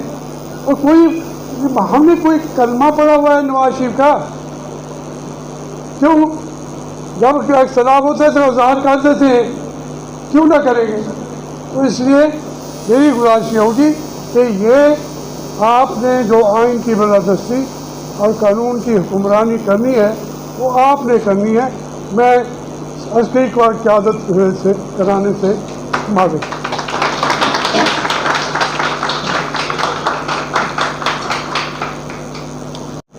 अब मैं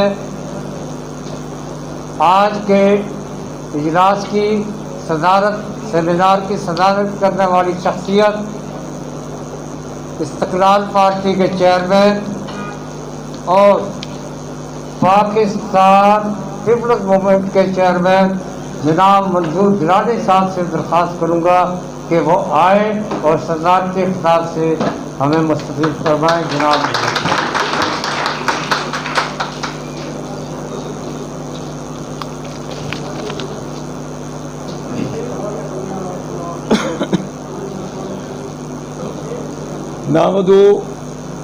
नामदू व नसल्ली अला रसूलिल करीम। अमाबाद फ़ौज़ बिल्लाहि मिनश शैतानिर रजीम। बिस्मिल्लाहिर रहमानिर रहीम। जनाब जावेद हाशमी साहब, जनाब मलिक हैदर उस्मान साहब, एक मेरी बहन बैठी हैं और मेरे भाइयों, मैं आप सबका शुक्रगुजार हूँ। ताहिर अल्मास साहब ने आज पाकिस्तान पीपल्स मूवमेंट के ज़ेरे एहतमाम इस सेमिनार का एहतमाम किया। मैं उनका भी शुक्रगुजार हूँ। लाहौर में, कराची में, बहुत जगह पे पाकिस्तान पीपल्स मूवमेंट के फंक्शंस होते रहते हैं। मुल्तान में मुझे याद है कि सन 2000 में हमने यहाँ इस्तक़लाल पार्टी का एक फंक्शन किया था।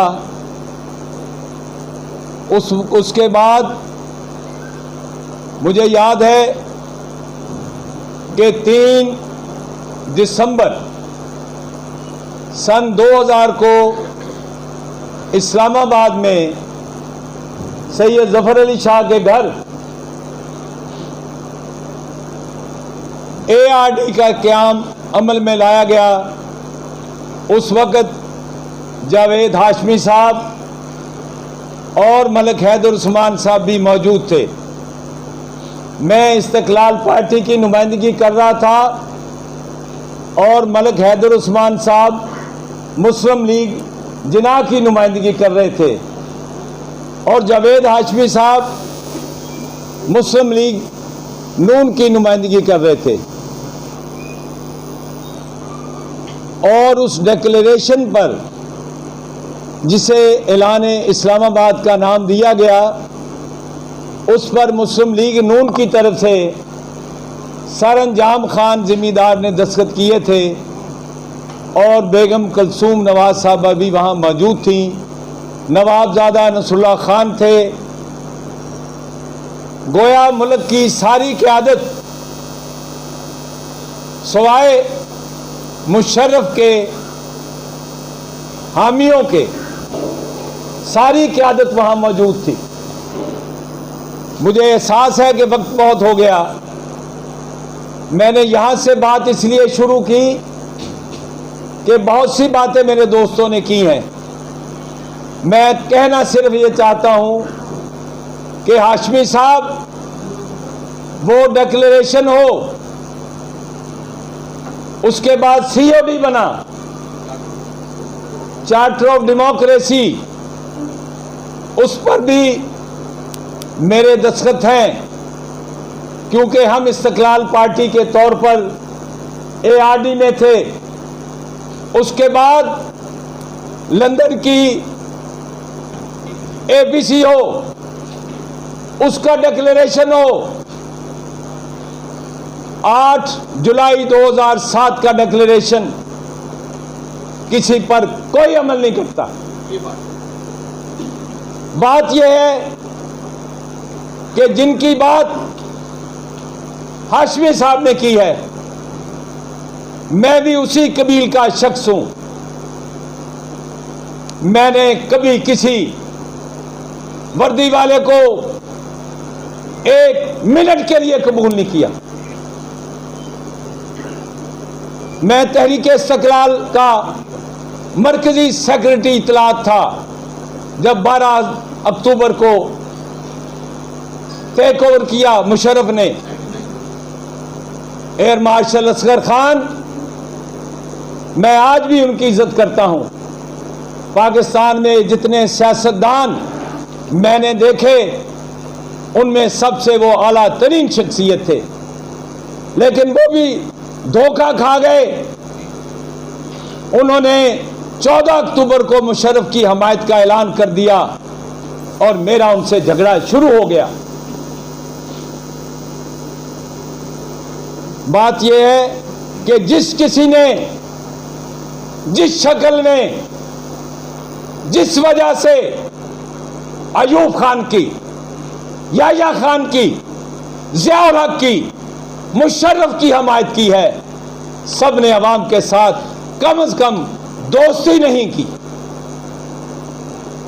आज वक्त है मलिक हैदर उस्मान साहब, नवाज शरीफ के साथ आप भी रहे, हाशमी साहब भी हैं, वो भी मेरे साथ तहरीक इस्तिक़लाल में था, मेरे साथ 79 में एमएनए का उम्मीदवार था मेरे साथ। बहुत सी गलतियां उसने की हैं, हो जाती हैं, लेकिन आज का सवाल यह है, क्या इस माशरे को हमने तब्दील करना है या गुलाम रखना है? मेरा नुक्ता नजर यह है और मेरी पार्टी का नुक्ता नजर यह है और तहरीक इस्तिक़लाल का नुक्ता नजर यह था कि यह मुल्क 15 अगस्त 1947 को कायम हुआ था, लेकिन यहां के अवाम को आज़ादी नहीं मिली। इसीलिए इस्तिक़लाल का मतलब आज़ादी होता है, अवाम की आज़ादी की तहरीक है। हमने अवाम को आज़ाद कराना है, उसके लिए ज़रूरी है कि हम पिछली की हुई गलतियों को भूलकर एक तरफ रख के नई जद्दोजहद का आगाज करें, क्योंकि यहां जो काबिज तबकात हैं, उनमें जज हैं, उनमें जर्नैल हैं, उनमें ब्यूरोक्रेट हैं, उनमें जागीरदार हैं, उनमें सरमायादार हैं, उनमें अरकाने पार्लियामेंट भी हैं, उनमें जर्नलिस्ट भी हैं और मुल्लायत भी है। ये सारे के सारे अवाम की आज़ादी की रास्ते की रुकावट हैं, ये सद्दे राह हैं। इनके मुकाबला के लिए अलफ को, बे को, दाल को, जेड को, सबको इकट्ठा होना है। इसी के लिए हमने पाकिस्तान पीपल्स मूवमेंट बनाई 2018 में। यहां मेरे एक दोस्त ने कहा कि हम पीडीएम के साथ हैं। पीडीएम तो जनाब सिर्फ और सिर्फ पार्लियामेंट के अंदर की जमातों का इत्तेहाद है। मुझे पता है उनकी अंदर की बातों का। जनाब, ये सारी वो जमातें हैं, एक आध को छोड़कर। जब 2019 में भाजपा की एक्सटेंशन का मसला था तो सबने वोट डाल दिए, सब एक कतार में खड़े हो गए कि कोई पीछे ना रह जाए।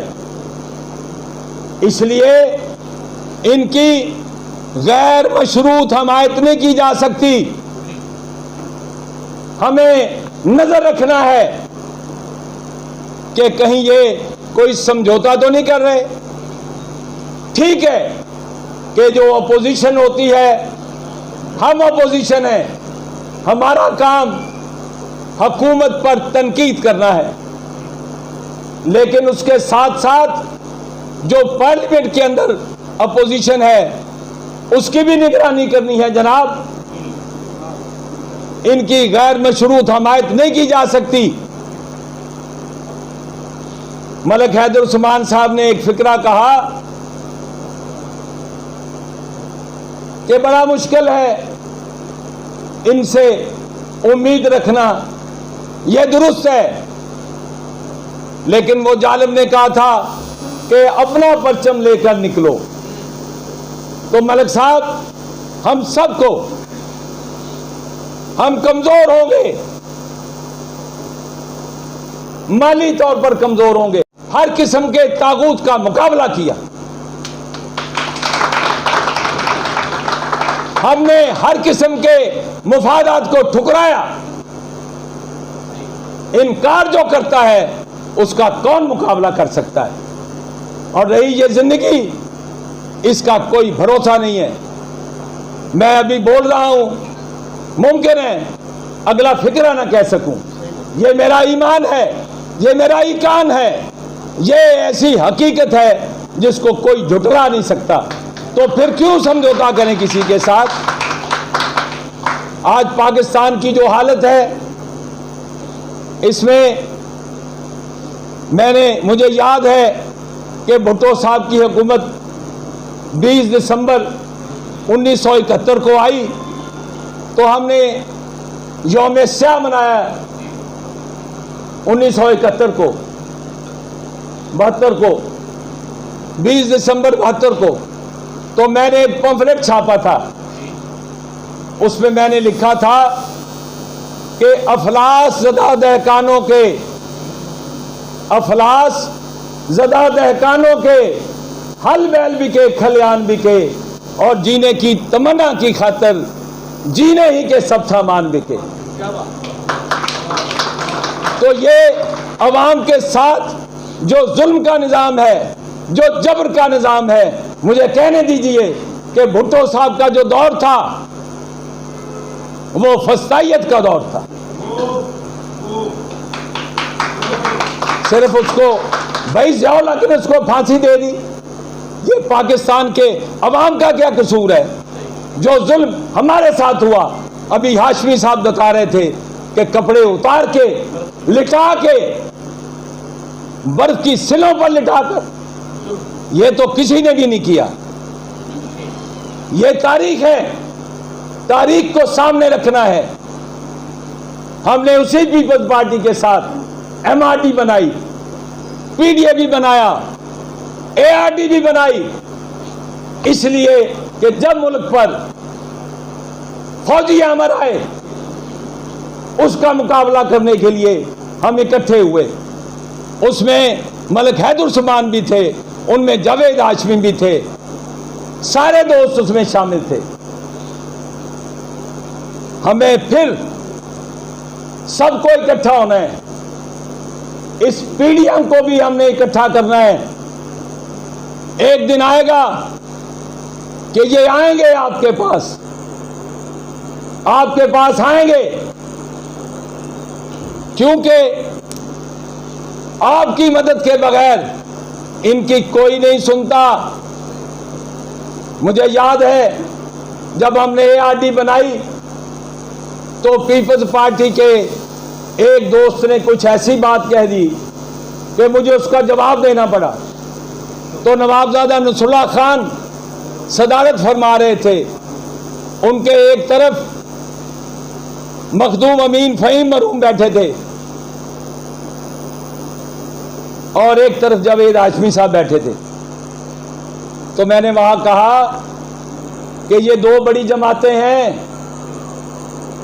पीपल्स पार्टी और मुस्लिम लीग। ये अगर दो जमातें इकट्ठी बैठेंगी तो दो जमाती इत्तेहाद होगा, हमारे बगैर ये एआरडी नहीं है। हमारी नजरियाती ताकत है, हमारा नजरिया है, इनके पास अफरादी कुव्वत है।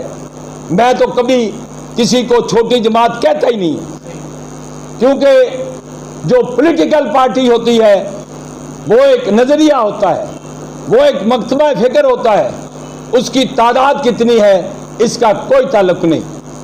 अभी ये जो हाइब्रिड निज़ाम चल रहा है जिसमें इस मुल्क को तबाही के अथाह गहराई में गिरा दिया है। एक ज़माना था कि लोग समझा करते थे कि भुट्टो साहब बड़े ताकतवर हैं, समझते थे कि मोहतरमा बड़ी ताकतवर हैं, समझते थे कि नवाज शरीफ बहुत ताकतवर है। लेकिन साबित हुआ कि इस मुल्क का निज़ाम किसी और तरीके से चलता है, इसको हमने बदलना है। और जहां तक ये बात है कि हमारा क्या काम है, हमारा काम ये है, वो कहा अहमद फराज ने, शिकवाए जुल्मते शब से तो कहीं बेहतर था, अपने हिस्से की कोई शम्मा जलाते जाते। हमारा ये काम है। हाशमी साहब की जिंदगी सियासत में गुजर गई। हैदर उस्मान साहब का आज बेटा आया हुआ था मसरूर। मैंने कहा यार तेरा बाप भी एक जमाने में ऐसा ही होता था, वो बड़ा खूबसूरत जवान है ना, तो मैंने कहा तेरा बाप ऐसा ही होता था, हमने उसको ऐसा देखा है जैसे आज तू खड़ा है। तो मेरे बारे में भी कोई कहेगा कि ऐसा होता था, लेकिन एक बात है कि मैं जैसा था आज भी हूं और दुआ करें ऐसा ही रहूं, क्योंकि इंसान फिसलना जो है, इंसान का फिसलना, इसका खतरा रहता है। अभी तक नहीं फिसला, दुआ करनी चाहिए। तो दोस्तों, मुझे पता है कि यहां मशरकी पाकिस्तान का जिक्र हुआ। सही कहा हाशमी साहब ने, हमने धक्के दे दे कर बंगालियों को निकाला। एक आपको वाकया सुनाना चाहता हूं। एयर मार्शल असगर खान साहब ने सुनाया कि अयूब खान काबीना की सदारत कर रहे थे, जनरल मोहम्मद अयूब खान। एक बंगाली वजीर ने कहा कि जनाब कुछ उधर भी तवज्जो कीजिए, हम भी जवाबदेह हैं, हमें लोग पूछते हैं। तो ज़ियाउल हक तो मकड़ा था ना, हंसने लगता था। अयूब खान गुस्सा खा जाता था, वो लाल बुझक्कड़ हो गया। मीटिंग खत्म हो गई, बाहर निकल के कहता है अफसोसनाक बात है। कैसा फिक्रा उसने कहा, कहने लगा इनको कहो अपना मुल्क अलग कर लें। शर्म नहीं आती इनको।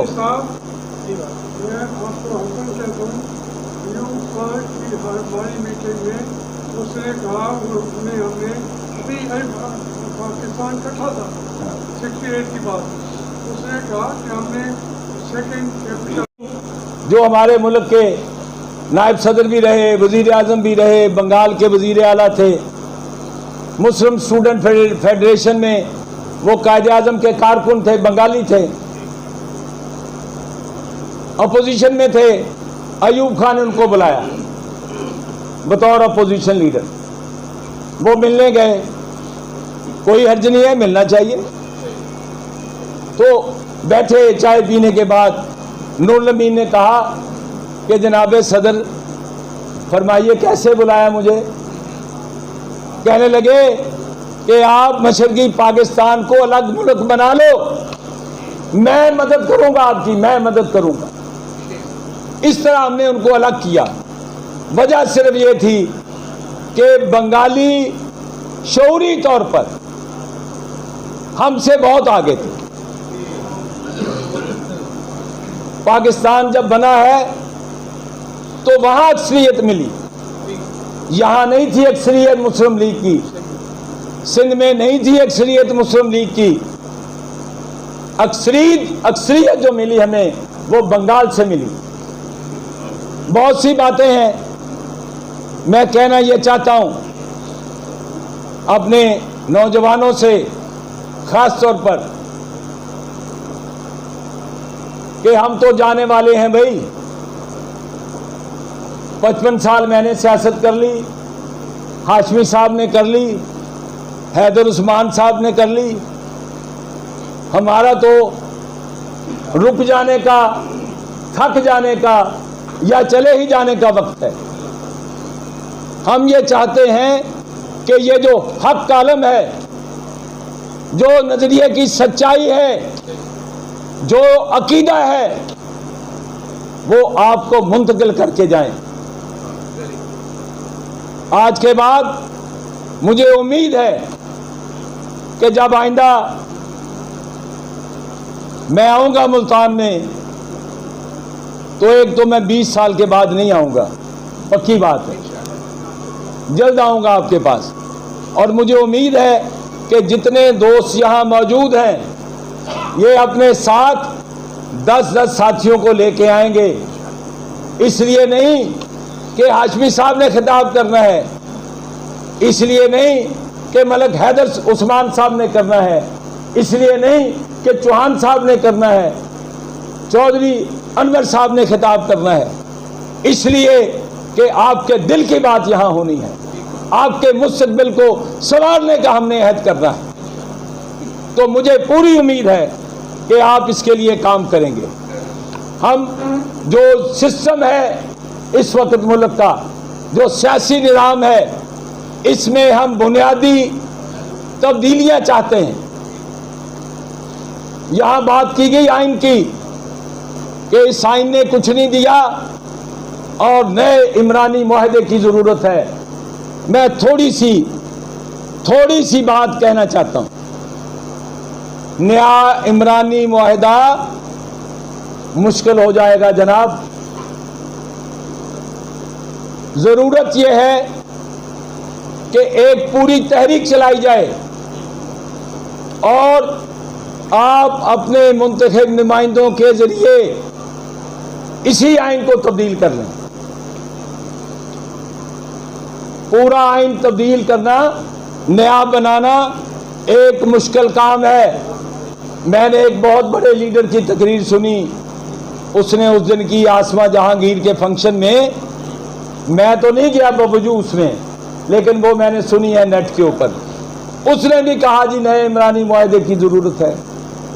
भाई आप तो बड़े अच्छे आदमी हैं, बड़े शरीफ आदमी हैं, लेकिन आप इतने लचकदार हैं कि आप वज़ीर आला भी बन जाते हैं इसी निज़ाम में, और जब वज़ीर आला नहीं होते तो फिर नया इमरानी मुआहदा। भाई इसी को रहने दें, इसके अंदर तब्दीलियां लेके आए। मसलन हम समझते हैं कि ये जो हल्का सिस्टम है इसको तब्दील करना चाहिए, मुतनासिब नुमाइंदगी के निज़ाम को लाना चाहिए। पार्टियां वोट हासिल करें पूरे मुल्क में, अपने नुमाइंदों की लिस्ट दें और वो जाएं। और ये जो इलेक्टेबल्स के नाम पर इस मुल्क पर लोग मुसल्लत हैं, जैसे हाशमी साहब ने कहा कि मुझे कहा गया था अगर सियासत करनी है तो शुगर मिल लगा लो, तो इनसे छुटकारा हासिल किया जाए। रहा इमरान खान, उस पर मैंने क्या कहना है।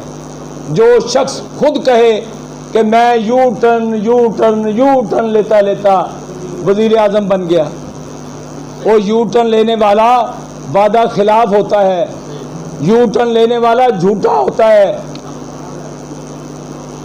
और एक तरफ कहते हैं मदीने की रियासत, तौबा भली है इनसे, और कहते हैं मैंने माफियाज को ख़त्म करना है। सारे माफियाज इनकी कैबिनेट में बैठे हैं, सारे माफियाज। कौन सा माफिया नहीं है जो इमरान खान के साथ नहीं है।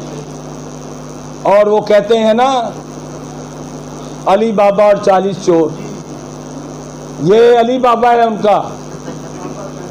और हाशमी साहब ने तो अच्छे वक्त पे उनको छोड़ दिया, अच्छा किया। एक दफ़ा हाशमी साहब नाराज़ होकर मुल्तान आ गए, तो मुझे याद है वो इनको मनाने के लिए आए थे। 2 शख्स आए थे इनके पुराने साथी, इनको वापस ले गए। लेकिन इनके अंदर का जो एक जज्बा है, वो है इनके अंदर एक जज्बा। हम पुराने साथी हैं, इकट्ठे तहरीक इस्तिकलाल में रहे हैं, थोड़ा बहुत मैं भी जानता हूँ, ये भी मुझे कुछ ना कुछ तो जानते ही होंगे, तभी बैठे हैं ना इधर। मैं इनको जब लाहौर बुलाता हूँ लाहौर तक आ जाते हैं।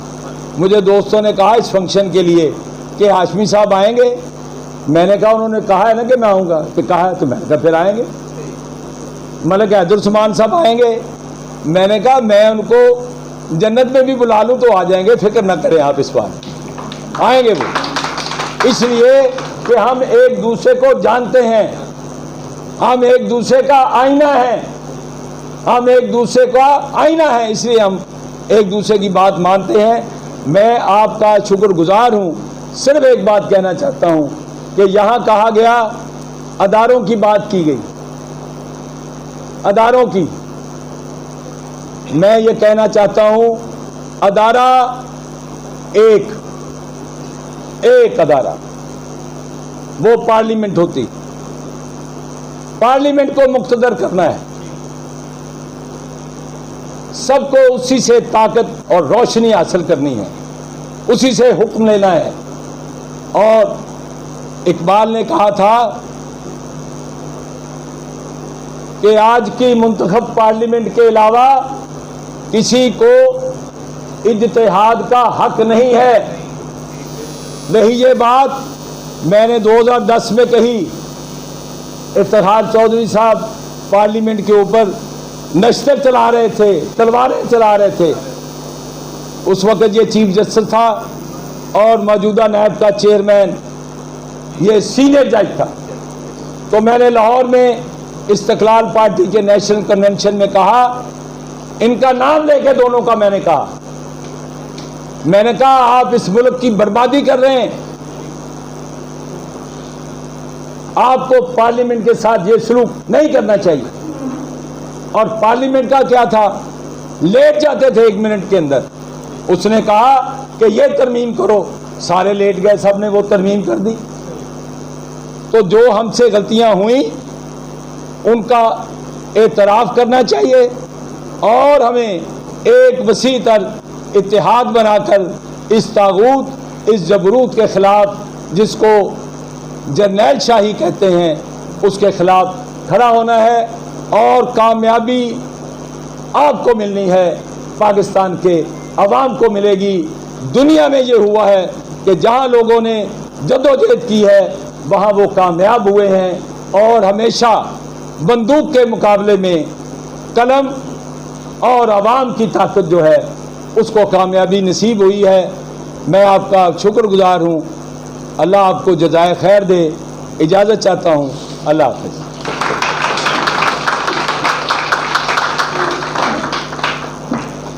मुअज़्ज़िज़ मेहमानान गिरामी और हाज़रीन, इख्तिताम का ऐलान करूँ।